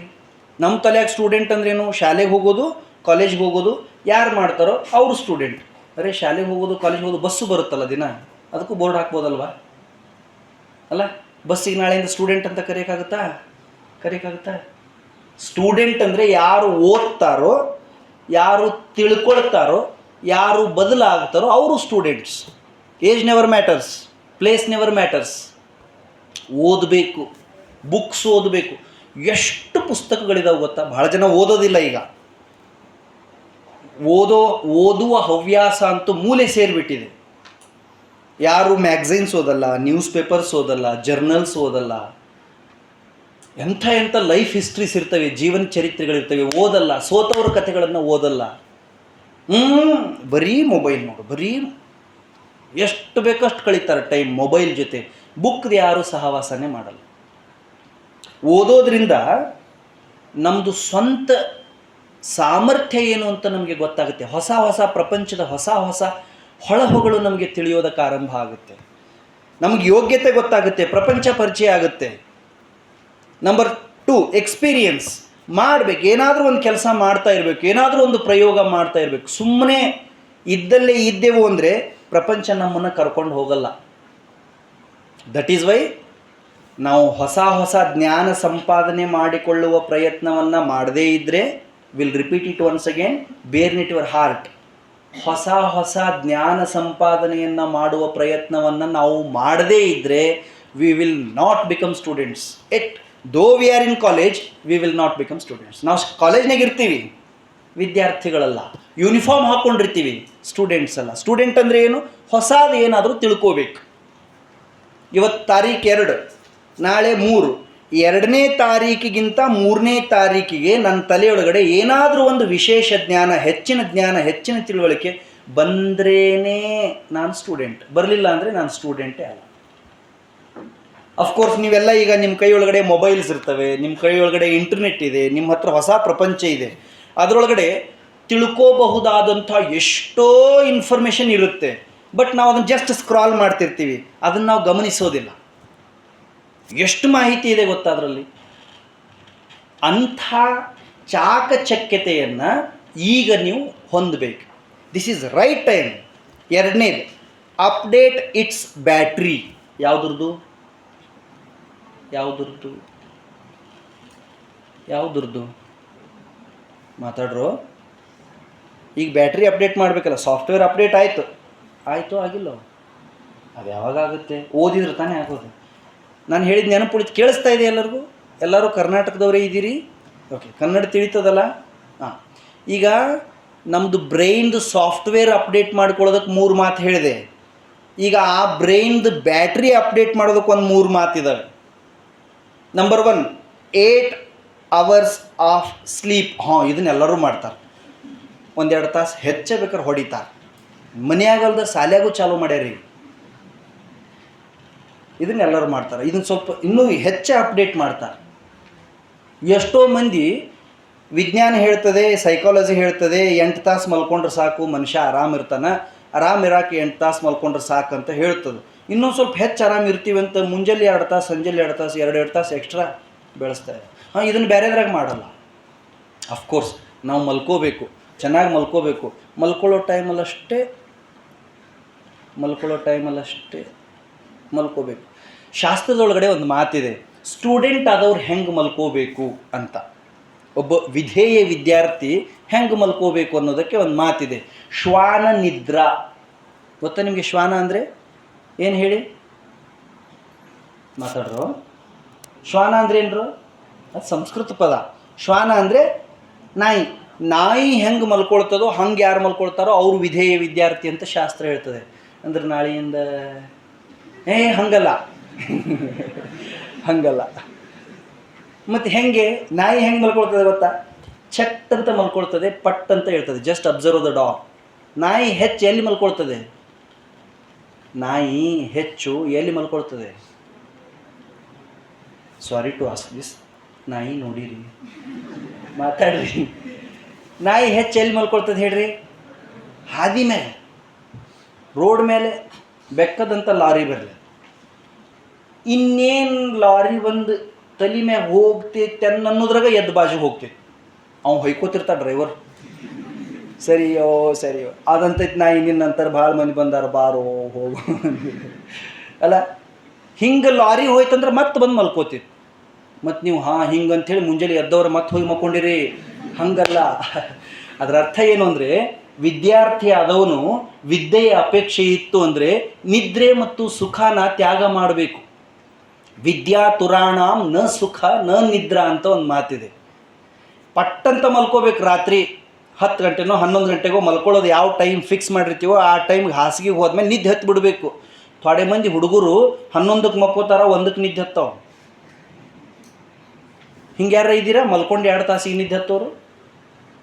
ಹಂಗಾಗಬಾರ್ದು. ಮಲಗಿದ ತಕ್ಷಣ ಹಾಸ್ಯಾಗ, ದೊಡ್ಡವರು ಸಣ್ಣವರು ಎಲ್ಲರಿಗೂ ಅಷ್ಟೇ, ಹಾಸಿಗೆಯಾಗ ಹೋದ ತಕ್ಷಣ ನಿದ್ದೆ ಹತ್ತಬೇಕು. ಎಚ್ಚರ ಆದ ತಕ್ಷಣ ಎದ್ದು ಹಾಸಿಗೆ ಬಿಟ್ಟು ಬರಬೇಕು. ಇದು ನಾಯಿ ಲಕ್ಷಣ. ನಾವು ಎಚ್ಚರಾಗಿರ್ತದೆ 7ಕ್ಕೆ, ಎದ್ದು ಹೊರಗೆ ಬರ್ತೀವಿ 9ಕ್ಕೆ. ಅಷ್ಟೊತ್ತಿಗೆ ನ್ಯೂಸ್ ಪೇಪರ್ ಎಲ್ಲ ಹಳಿವಾಗಿರ್ತವೆ, ನ್ಯೂಸ್ ಎಲ್ಲ ನಿನ್ನಿವಾಗಿರ್ತವೆ, ಪ್ರಪಂಚ ಎಲ್ಲ ಎಷ್ಟೋ ದೂರ ಓಡಿರ್ತೈತಿ. ಅವು ಕೇಳ್ತೇವೆ, ಉಳ್ದತ್ತನಿ ಚಾ ಬಂದಿತ್ತು ನಮ್ಗೆ. ಆಕೆ ಅದೇ ಚಾ ಪುಡಿನ ಕುದಿಸಿ ಸೋಸಿ ಹಾಕಿ ಕೊಡ್ತಾಳೆ, ತುಗ ಕುಡಿ. ಮತ್ತು ನಿಮಗೇನೇನು ಅಂತಾಳಲ್ಲ ಹಂಗೆ ಅಂತಾಳ. ಎಷ್ಟು ಚಂದ ಇದೆ ನೋಡಿ ಮಕ್ಕಳೇ. ಒಂದು ಮಾತಿದೆ, 5 AM ಕ್ಲಬ್ ಅಂತ ಒಂದು ಪುಸ್ತಕ ಇದೆ. ನಿಮ್ಗೆ ಸಾಧ್ಯ ಆದರೆ ನಿಮ್ಮ ಪರ್ಸ್ನಲ್ ಲೈಫ್ ಬಗ್ಗೆ ಕನ್ಸರ್ನ್ ಇದ್ದರೆ, ಪ್ಯಾರೆಂಟ್ಸ್ ಬಗ್ಗೆ ಕನ್ಸರ್ನ್ ಇದ್ದರೆ, ಫ್ಯೂಚರ್ ಬಗ್ಗೆ ಕನ್ಸರ್ನ್ ಇದ್ದರೆ ಆ ಪುಸ್ತಕ ಒಂದು ಸರಿ ಓದಿ. ಯಾವ ಪುಸ್ತಕ ಹೇಳಿ? 5 AM ಕ್ಲಬ್. ರಾಬಿನ್ ಶರ್ಮಾ ಅನ್ನೋರು ಬರೆದಿದ್ದಾರೆ. World's best book, best motivational book. ಎಲ್ಲರೂ ಓದಬೇಕಂಥ ಪುಸ್ತಕ. ಅದರೊಳಗೆ ಅವರೊಂದು ಭಾಳ ಚಂದ ಮಾತು ಬರೆದಿದ್ದಾರೆ. ನಮ್ಮಲ್ಲಿ ಅನೇಕ ಜನ ತರುಣರು 18ನೇ ವಯಸ್ಸಿಗೆ ಸತ್ತು ಹೋಗಿರುತ್ತಾರೆ, 80ನೇ ವಯಸ್ಸಿಗೆ ತೆಗೆದುಕೊಂಡು ಹೋಗಿ ಗೋರಿಯಲ್ಲಿ ಇಡಲಾಗುವುದು. ಅಮ್ಮ ಹೆಂಗೈತೆ ನೋಡ್ರಿ, ಡೈರೆಕ್ಟ್ ಹಾರ್ಟ್ಗೆ ಹೊಡೆದ್ರು. ನಮ್ಮಲ್ಲಿ ಅನೇಕ ಜನ ತರುಣರು 18ನೇ ವಯಸ್ಸಿಗೆ ಸತ್ತು ಹೋಗಿ ಬಿಟ್ಟಿರ್ತಾರೆ, 80ನೇ ವಯಸ್ಸಿಗೆ ತೆಗೆದುಕೊಂಡು ಹೋಗಿ ಗೋರಿಯಲ್ಲಿ ಇಡಲಾಗುವುದು. ಅಂದರೆ ಏನರ್ಥ? ಎಲ್ಲರೂ ಜೀವಂತ ಇರ್ತಾರೆ, ಕನಸೇ ಇರೋದಿಲ್ಲ, ಆಕಾಂಕ್ಷೆಗಳೇ ಇರೋದಿಲ್ಲ, ಏಮ್ಸೇ ಇರೋದಿಲ್ಲ, ಡ್ರೀಮ್ಸೇ ಇರೋದಿಲ್ಲ. ಏನು ಮಾಡ್ತೀಪ, ಏನೋ ಒಂದು ಮಾಡ್ತೀನಪ್ಪ.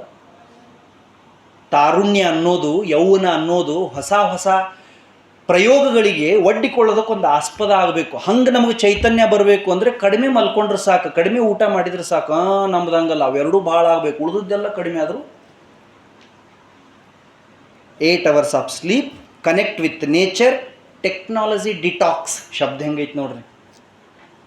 ಸ್ವಲ್ಪ ಮಲ್ಕೋಬೇಕು, ನಿಸರ್ಗದ ಒಡನಾಟ ಮಾಡಬೇಕು. ನಿಸರ್ಗದ ಒಡನಾಟ ಮಾಡೋದು ಅಂದ್ರೆ ಏನು ಹೇಳಿ? ಕನೆಕ್ಟ್ ವಿತ್ ನೇಚರ್ ಅಂದ್ರೆ ಏನು ಹೇಳಿ? ನೇಚರ್ ಏನು ಹೇಳ್ತದಲ್ಲ ಅದನ್ನು ಕೇಳು ಅಂತ. We never try to connect our selves with nature. ಪ್ರಕೃತಿ ಇದೆಯಲ್ಲ, ನೇಚರ್ಗಿಂತ ಬೆಸ್ಟ್ ಟೀಚರ್ ಜಗತ್ತಿನೊಳಗೆ ಯಾರೂ ಇಲ್ಲ. ಬಟ್ ನಾವು ನೇಚರ್ದು ಕೇಳೋದೇ ಇಲ್ಲ. ಒಂದು ಪ್ರಾಣಿ, ಒಂದು ಪಕ್ಷಿ, ಒಂದು ಗಿಡ, ಒಂದು ಸಣ್ಣ ಹುಲ್ಲು ಕಡ್ಡಿ, ಒಂದು ಸಣ್ಣ ಹೂವು, ಒಂದು ಸಣ್ಣ ತೇಲಿ ಹೋಗುವ ಮೋಡ, ಮೇಲಿಂದ ಬೀಳುವ ಮಳೆಯ ಹನಿ, ಎಲ್ಲನೂ ಒಂದೊಂದು ಪಾಠ ಕಲಿಸ್ತಿರ್ತವೆ. We have to be ready to learn. ಕಲಿಬೇಕು. ನೀವು ನೋಡಿಬೇಕಾದ್ರೆ ಯಾವುದಾದ್ರೂ ಒಂದು ಗುಬ್ಬಿ ಯಾವಾಗಲಾದರೂ ಬೇಜಾರಾಗಿ 7 ಗಂಟೆ ನಂತರ ಎದ್ದಿದೆಯಾ? ಯಾವತ್ತಾದರೂ ಒಂದು ದಿನ ಸೂರ್ಯ ತಡ ಮಾಡಿ ಹೊರಗಡೆ ಕಾಣಿಸ್ತಾನ? ಇಲ್ಲ. ಅವಕ್ಕಿರಲಾರ್ದ ಆಲಸ್ಯ ನಮಗೆ ಯಾಕೆ ಬಂತು? Are you getting my point? ಯಾವುದಾದ್ರೂ ಒಂದು ಎಮ್ಮೆ, ಹ್ಯಾವ್ ಯು ಸೀನ್ ಎಮ್ಮೆ ನೋಡಿರಿಲ್ಲೋ? ಅದನ್ನು ದನ ಕರ್ಕೊಂಡು ಹೋಗಿರ್ತಾನಲ್ಲ ರೈತ, ಅದು ಮೇಯ್ದ ಮೇಲೆ, ಮೇವೆಲ್ಲ ತಿಂದ ಮೇಲೆ ಅದ್ರ ಹಗ್ಗ ಅದ್ರ ಕೊಳ್ಳಾಗ ಹಾಕಿ ಬಿಡ್ತಾನೆ. ನೋಡಿರಿ, ಅದ್ರ ಹಗ್ಗ ಅದ್ರ ಕೊಳ್ಳಾಗ ಸುತ್ತಿ ಬಿಟ್ಟು ಬಿಡ್ತಾನೆ. ಅವ ಆರಾಮ್ ರಾಜ ಬಂದಂಗೆ ಬರ್ತಿರ್ತಾನೆ ಹಿಂದೆ. ಎಮ್ಮೆ ಡೈರೆಕ್ಟ್ ಕರೆಕ್ಟಾಗಿ ಅವ್ರ ಮನೆಗೆ ಹೋಗ್ತದೆ. Right or wrong? ಮತ್ತು ನಾವು ಯಾಕೆ ನಮ್ಮ ಮನೆ ಬರೋಬ್ಬರಿ ಬರೋದಲ್ಲ ಕಾಲೇಜ್ ಬಿಟ್ಟ ತಕ್ಷಣ? ಈಗ ಹೇಳಿ, ಎಮ್ಮೆ ಶಾಣೆನೋ ನಾವು ಶಾಣೆನೋ? ನಮ್ಮದು ಡಿಪ್ಲೊಮಾ. ಎಮ್ಮಿದು ಯಾರೂ ಇಲ್ಲ ಅಲ್ಲ. ಒಂದು ಗುಬ್ಬಿಗೆ ಆಯಾಸ ಇಲ್ಲ, ಒಂದು ಹಕ್ಕಿಗೆ ಬೇಜಾರಿಲ್ಲ, ಒಂದು ಗಿಡಕ್ಕೆ ಆಯಾಸ ಇಲ್ಲ. ಅವಕ್ಕಿರಲಾರ್ದ ದಾರಿದ್ರ್ಯ, ಅವಕ್ಕಿರಲಾರ್ದ ಸೋಮಾರಿತನ, ಅವಕ್ಕಿರಲಾರ್ದ ಆಲಸ್ಯ ನಮ್ಮ ಹತ್ರ ಯಾಕೆ ಬರ್ತಾ ಇದೆ? That is why we have to connect our self with nature. ನಿಸರ್ಗದ ಜೊತೆ ತಾದಾತ್ಮ್ಯ ಮಾಡಿಕೊಂಡ್ರೆ ನಮಗೆ ಚೈತನ್ಯ ಬರುತ್ತೆ. ಲಾಸ್ಟ್ 3rd ಪಾಯಿಂಟ್ ಎಷ್ಟು ಚಂದ ಹೇಳಿದ್ದಾರೆ ನೋಡ್ರಿ ಅವರು. ಟೆಕ್ನಾಲಜಿ ಡಿಟಾಕ್ಸ್ ಭಾಳ ಮುಖ್ಯ ಅಂಶ ಕಂಡ್ರು. ಇದು ಭಾಳ ಮುಖ್ಯ ಅಂಶ. ಮೋಸ್ಟ್ ಆಫ್ ಅಸ್ ನಮ್ಮ ಹೆಚ್ಚು ಸಮಯನ ಈ ಟೆಕ್ನಾಲಜಿ ಜೊತೆನೇ ಹಾಕ್ತಾ ಇದ್ದೀವಿ. ಈಗೊಂದು ಹೊಸ ಶಬ್ದ ಬಂದಿದೆ, ಸ್ಕ್ರೀನ್ ಅವರ್ ಅಂಥೇಳಿ. ಸ್ಕ್ರೀನ್ ಅವರ್ ಅಂದ್ರೇನು? ಒಬ್ಬ ಮನುಷ್ಯ ಒಂದು ದಿನಕ್ಕೆ ಎಷ್ಟು ತಾಸು ಮೊಬೈಲ್, ಟಿ ವಿ, ಕಂಪ್ಯೂಟರ್ ನೋಡ್ತಾನೆ ಅದನ್ನು ಲೆಕ್ಕ ಮಾಡಿ ಸ್ಕ್ರೀನ್ ಅವರ್ ಮಾಡ್ಯಾರ. ನಾವು ಹೋದ ವರ್ಷ ವಿಜಯಪುರಕ್ಕೆ ಹೋಗಿದ್ದೆ ಒಂದು ಮೆಡಿಕಲ್ ಕಾಲೇಜಿಗೆ ಭಾಷಣ ಮಾಡಿ ನೀವೆಲ್ಲ ನಿಮ್ಮ ಭವಿಷ್ಯವನ್ನು ನಿರ್ಮಾಣ ಮಾಡಿಕೊಳ್ತೀರಿ, ನಿಮಗೆ ಶಕ್ತಿ ಇದೆ, ಸಾಮರ್ಥ್ಯ ಇದೆ ಅಂತ ಎಲ್ಲ ಹೇಳಿ ಬಂದೆ. ಸಂಜೆಗೆ ಒಬ್ಬಕ್ಕೆ ಹುಡುಗಿ ಫೋನ್ ಮಾಡಿದ್ರು. ನನಗೂ ಭಾಳ ಕನಸಿದೆ ರೀ, ನಮ್ಮ ಅಪ್ಪ ಅವನ ಹೆಸರನ್ನ ಮೇಲೆ ತೊಗೊಂಡು ಹೋಗಬೇಕು ಅಂತ, ಆದ್ರೆ ಓದಾಕ ಮನಸ್ಸು ಬರುವಲ್ತು, ಏನು ಮಾಡಲಿ ಅಂತ ಕೇಳಿದ್ರು. ನಿಮಗೂ ಹಿಂಗೆ ಆಗ್ತೈತೇನೆ? ಎಲ್ಲರಿಗೂ ಹಿಂಗೆ ಆಗ್ತೈತಿ. ಯಾಕಂದರೆ ಎಲ್ಲರದು ಸೇಮ್ ರೋಗ ಒಂದೇ ಇರ್ತೈತಿಲ್ಲ. ನಾನಂದೇ ಚಲೋ ಆಯ್ತಮ್ಮ, ಯಾವ ಊರು? ಇಂಥ ಊರು ಸರ್. ಅಪ್ಪ ಏನು ಮಾಡ್ತಾರೆ? ರೈತರದಾರೆ. ಹೋಗಿ ಬರ್ತೀರಿ? ಹೋಗಿ ಬರ್ರಿ, ನಮಸ್ಕಾರ. ಅವೆಲ್ಲ ಇರ್ತಾವೆ ಕಣ್ಣು, ಹಂಗೆಲ್ಲ ನೀವು ನಗಬಾರ್ದು. ಕುಂಡ್ರಕ್ಕೆ ಆಕೈತೆ. ಈಗ ಈ ಭಾಷಣ ಕೇಳಿ ಏನ್ರಿ ಉಪಯೋಗ ಐತೆ? ಸುಮ್ಮನೆ ಒಂದು ಸ್ವಲ್ಪ ಅಡ್ಡಾಡಿ ಮೈ ಹಗರು ಮಾಡ್ಕೊಂಡು ಬರ್ತಾರೆ. ಈ ಕಡೆ ಲಕ್ಷ್ಯ ಕೊಡ್ರಿ. ಕೇಳಿದೆ, ನಿಮ್ಮ ಅಪ್ಪ ಏನು ಮಾಡ್ತಾನವ, ನಿಮ್ಮ ಅವ್ವ ಏನು ಮಾಡ್ತಾಳೆ ಎಲ್ಲ ಕೇಳಿದೆ. ಇಲ್ರಿ, ಬಡವ್ರು ಇದೀವಿ, ಸಣ್ಣ ಗುಡಿಸಲ್ದಾಗಿರ್ತೀವಿ. ತಂಗಿ ನಿನ್ನ ಹತ್ರ ಮೊಬೈಲ್ ಐತೇನು ಅಂತ ಕೇಳಿದೆ. ಐತಲ್ಲ ಸರ್. ಯಾವಾಗ ತೊಗೊಂಡು? ಸರ್ ನನ್ನ PUC ಪಾಸ್ ಆಯ್ತು ರೀ, BAMS ಸೀಟ್ ಸಿಕ್ತು ರೀ, ಅವಾಗ ನಮ್ಮ ಅಪ್ಪಗೆ ಕಾಡಿ ಬೇಡಿ ತೊಗೊಂಡೆ. ಎಷ್ಟು ರೂಪಾಯಿ ತೊಗೊಂಡಿವ? ಒಂದು 16,000 ರೂಪಾಯಿದ್ದು ಐತೆ ಸರ್. ವೆರಿ ಗುಡ್, ಚಲೋ. ರೀಚಾರ್ಜ್ ನೀ ಮಾಡ್ಕೋತೀಯೋ ಏನು ನಿಮ್ಮ ಅಪ್ಪ ಮಾಡಿಸ್ತಾನೋ? ನನ್ನ ಕಡೆ ಎಲ್ಲಿ ರೊಕ್ಕ ಇರ್ತಾವ್ರಿ, ನಮ್ಮ ಅಪ್ಪನ ಮಾಡಿಸ್ತಾರೆ. ಭಾಳ ಚಲೋ ಆಯಿತು. ಮತ್ತು ಎಷ್ಟು ಹೊತ್ತು ನೋಡ್ತಿ ಮೊಬೈಲ್? ನಾನು ಸುಳ್ಳು ಹೇಳ್ತಾ ಇಲ್ಲ ಮಕ್ಕಳೇ. ಎಷ್ಟು ಹೊತ್ತು ನೋಡ್ತಿ ಮಗಳೇ ಅಂತ ಕೇಳಿದೆ. ಆಕೆ ಅಂದಳು, ಸರ್ ಎಲ್ಲ ಕೂಡಿಸಿ ಹೇಳಿ, ಹಗಲು ಹೊತ್ತಿಂದ ಅಷ್ಟೇ ಹೇಳು. ಒಟ್ಟು 24 ತಾಸಿನಾಗ ಎಷ್ಟು ನೋಡ್ತಿಯಲ್ಲ ಅದನ್ನು ಹೇಳು ಅಂತಂದೆ. ಆಕೆ ಹೇಳಿದ್ದು ನನಗೆ ಭಾರಿ ಅಸಹ್ಯ ಅನ್ನಿಸ್ತು. 12 ನಿತ್ಯ ಶಾಲೆ ಕಲಿತಾಕಿ 85-95% ಮಾಡ್ದಾಕಿ ಮೆಡಿಕಲ್ ಓದಾಕೆ ಬಂದಾಕಿ ಬಡವ ಅಪ್ಪದನ ಬಡವ ಓದಳ ಗುಡಿಸಲ್ದಂಥ ಮನ್ಯಾಗ ಅದೀನಿ ಅನ್ನೋಕಿ ಊಟ ಮಾಡಕ್ಕೆ ಕಷ್ಟ ಇದ್ದಂಥ ಮನೆಗೆ ಇದ್ದಕ್ಕಿಗೆ ಎಷ್ಟು ಹೊತ್ತು ಫೋನ್ ನೋಡ್ಬೇಕನ್ನೋ ಸಾಮಾನ್ಯ ಜ್ಞಾನ ಇರ್ಬೇಕಂತಿರೋ ಇರಬಾರ್ದಂತಿರೋ. ಸರ್ ಒಂದು 9-10 ತಾಸು ನೋಡ್ತೀನಿ ಅಂದಳಕ್ಕೆ. 9 hours 8 hours ನನಗೆ ಗೊತ್ತಿಲ್ಲ. ಇದ್ರಾಗೂ ಎಷ್ಟು ಮಂದಿ ಭೂಪ್ರದಿರು ಗೊತ್ತಿಲ್ಲ. 5 6 7 8 ತಾಸು ನೋಡೋರು ಎಷ್ಟೋ ಮಂದಿ ಇರ್ತಾರೆ. ಎಷ್ಟೋ ಮಂದಿ ತರುಣರು ತರುಣಿಯರು ತಮ್ಮ ಅತಿ ಮಹತ್ವದ ಸಮಯನ ಇದ್ರಾಗ ಕಳೆಯಕತ್ತಾರೆ. ಬರೀ ತಿಕ್ಕಿದ್ದ ಸರ್ಸಿದ್ದ. ನಾ ಮೊನ್ನೆ ನಮ್ಮ ಕಾಲೇಜ್ನಾಗ ಹೇಳ್ತಾ ಇದ್ದೆ, ಜಗತ್ನಾಗ ಏನೇನು ಹೊಲಸೈತಲ್ಲ ಎಲ್ಲ ತಂದು ಮೊಬೈಲ್ನಾಗ ಹಾಕಕತ್ತಾರೆ. ಮತ್ತು ಅದನ್ನೆಲ್ಲ ನಾವು ನಮ್ಮ ಕೈಯಿಂದ ಸ್ಪರ್ಶ ಮಾಡಿ ಜೀವನವನ್ನು ಪಾವನ ಮಾಡಿಕೊಳಕತ್ತೀವಿ. ಹಾ ಯಾಕೆ ನಕ್ರಿ? ಗೊತ್ತೈತೆ ನಿಮಗೆಲ್ಲ ಅಲ್ಲ. ಡಿಜಿಟಲ್ ಡಿಟಾಕ್ಸ್ ಆಗಬೇಕಂಡ್ರು CN ರಾವ್ ಅಂತ ಒಬ್ಬರು ಸೈಂಟಿಸ್ಟ್ ಅದಾರ ಭಾರತ ದೇಶದಾಗ, ನಮ್ಮ ಕರ್ನಾಟಕದವರು. ಅವರಿಗೆ ಭಾರತ ರತ್ನ ಅವಾರ್ಡ್ ಸಿಕ್ಕಿದೆ. ಅವ್ರಿಗೆ ಭಾರತ ರತ್ನ ಅವಾರ್ಡ್ ಸಿಕ್ಕದೆ ಒಂದು 30-35 ಯೂನಿವರ್ಸಿಟಿಯಿಂದ ಅವರಿಗೆ ಡಾಕ್ಟರೇಟ್ ಅವಾರ್ಡ್ ಸಿಕ್ಕಿದೆ. ಅವರು ಈಗೂ ಕೂಡ ಸ್ಕ್ರೀನ್ ಟಚ್ ಮೊಬೈಲ್ ಬಳಸಲ್ಲ. ನಮಗಿನ್ನೂ ಬಸ್ ಪಾಸ ಸಿಕ್ಕಿಲ್ಲ, ವೋಟಿಂಗ್ ಕಾರ್ಡ್ ಆಮೇಲೆ ಕೊಡ್ತಾರೆ. ಆದ್ರೆ ನಮಗೆಲ್ಲ ಎಂಥವು ಫೋನ್ ಅದಾವಂದ್ರೆ ಮತ್ತು ಕಾಲೇಜಿಗೂ ಒಂದು ಚಾರ್ಜರ್ ತರಕತ್ತಾರೆ. ಅದಕ್ಕೇನಂತಾರಲ್ಲ, ಗೊತ್ತೈತಿ ನಿಮಗೆಲ್ಲರಿಗೂ. ನಿಮ್ಮ ಪವರ್ ಬ್ಯಾಂಕ್ ಮೊಬೈಲ್ ಅಲ್ಲ ಕಣೋ, ನಿಮ್ಮ ಪವರ್ ಬ್ಯಾಂಕ್ ಹಾರ್ಟ್, ನಿಮ್ಮ ಪವರ್ ಬ್ಯಾಂಕ್ ಬ್ಯಾಂಕ್, ನಿಮ್ಮ ಪವರ್ ಬ್ಯಾಂಕ್ ಬುಕ್ಸ್. ಅದಕ್ಕೆ ಅವರು ಎಷ್ಟು ಚಂದ ಹೇಳ್ತಾರೆ ನೋಡ್ರಿ, ಟೆಕ್ನಾಲಜಿ ಡಿಟಾಕ್ಸ್ ಮಾಡಿಕೊಳ್ಳಿಲ್ಲ ಅಂದ್ರೆ ಭಾಳ ಕಷ್ಟ ಇದೆ. ಅದೇನು ಮಾಡ್ತೈತಿ ಮೊಬೈಲು, ಅದೇನು ಮಾಡ್ತೈತಿ ವಾಟ್ಸಪ್, ಬೇಕಾದ್ರೆ ನೀವು ಹೋಗಿ ಟೆಸ್ಟ್ ಮಾಡಿ ನೋಡಿರಿ. ಸುಮ್ಮನೆ ಓಪನ್ ಮಾಡಿರಿ ಮನೆಗೆ ಹೋಗಿ. ಬುಕ್ ಯಾವ ಬುಕ್? ಓಹೋ, ಏನು ಗೊತ್ತೇ ಇಲ್ಲ. ಮೊಬೈಲ್ನಾಗ ಒಂದು ಬುಕ್ ಐತಲ್ಲ, ಯಾವುದ್ರು? ಅದನ್ನು ನಾ ಹೇಳೋದು. ನೀನು ಬೇರೆ ಬುಕ್ ಓದ್ತೀರಿ, ಓದಬೇಡ್ರಿ. ಅಂಥ ಪುಸ್ತಕ ಓದಿ ಏನು ಪ್ರಯೋಜನ ಐತಿ? ಫೇಸ್ಬುಕ್ ಓಪನ್ ಮಾಡಿ ನೋಡ್ರಿ, ಅದಕ್ಕೆ ಹಿಂಗೆ ಒಂದು ಕೆಟ್ಟ ಗುಣ ಇದೆ. ಬೆಕ್ಕದಂಥವ್ರು ಇರಲಿ, ಓಪನ್ ಮಾಡಿದ ಮೇಲೆ 15-20 ನಿಮಿಷ ಅದನ್ನು ಕ್ಲೋಸ್ ಮಾಡೋಕ್ಕೆ ಬಿಡಲ್ಲ ಅದು. ಅಲ್ಲಿ ಬೆಕ್ಕದವ್ರು ಬೆಕ್ಕದ್ದು ಮಾಡಲಿ, 15 ನಿಮಿಷ ಆದಮೇಲೆ ಕ್ಲೋಸ್ ಆಕೈತಿ. 15 ನಿಮಿಷಕ್ಕೆ ಯಾಕೆ ಕ್ಲೋಸ್ ಆಕೈತಿ ಅಂದ್ರೆ ತಲೆ ಒಂಥರ ಗಿರ್ರನ್ನಾಗಿ ಚಾಲು ಆಕೈತಿ 15 ನಿಮಿಷ ಆಗೋಣ. ಮೊನ್ನೆ ಒಬ್ರು ನನಗೆ ಡಾಕ್ಟರ್ ಸಿಕ್ಕಿದ್ರು. ಅವ್ರು ಹೇಳಿದರು, ಮೋಸ್ಟ್ ಆಫ್ ಸ್ಟೂಡೆಂಟ್ಸ್ ನಮ್ಮ ಕಡೆ ಯಾರ್ಯಾರು ಬರ್ತಾ ಇದ್ದಾರೆ ಕಂಪ್ಲೇಂಟ್ ತೊಗೊಂಡು ಆರೋಗ್ಯ ಚೆನ್ನಾಗಿಲ್ಲ ಅಂತ, ಅವರು ಆಟೋಮೆಟಿಕ್ ಕಣ್ಣೆಲ್ಲ ದೊಡ್ಡವಾಗ್ಯಾವಂತ. ಯಾಕಂದ್ರೆ ಮೊಬೈಲ್ ಸಾಣದು, ಕಣ್ಣು ದೊಡ್ಡದು ಮಾಡ್ಬೇಕಲ್ಲ. ಹಿಂಗೆ ಕಣ್ಣು ದೊಡ್ಡದು ಮಾಡಿ ನೋಡಿ ಅದು ಎಲ್ಲಿ ನೋಡ್ತಿರ್ತಾರೆ? ಯಾರು ಇಲ್ದಲ್ಲೇ ನೋಡ್ಬೇಕಲ್ಲ. ಕಳ್ಳರು ನಗಾಕತ್ತಾರಂದ್ರೆ ಎಲ್ಲ ಕಳ್ಳರೇ ಇವರು.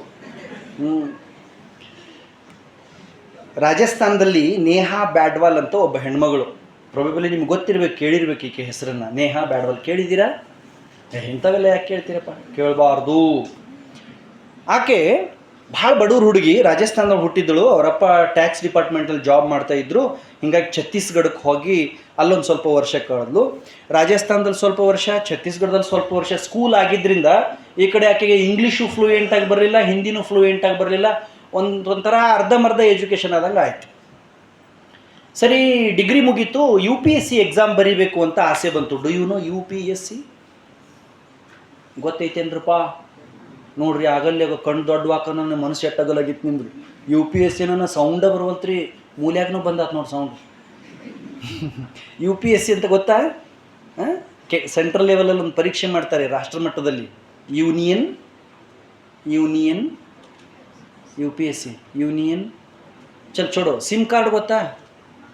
ಅದು ಗೊತ್ತಿಲ್ಲ. ಚಲೋ ಆಯ್ತು.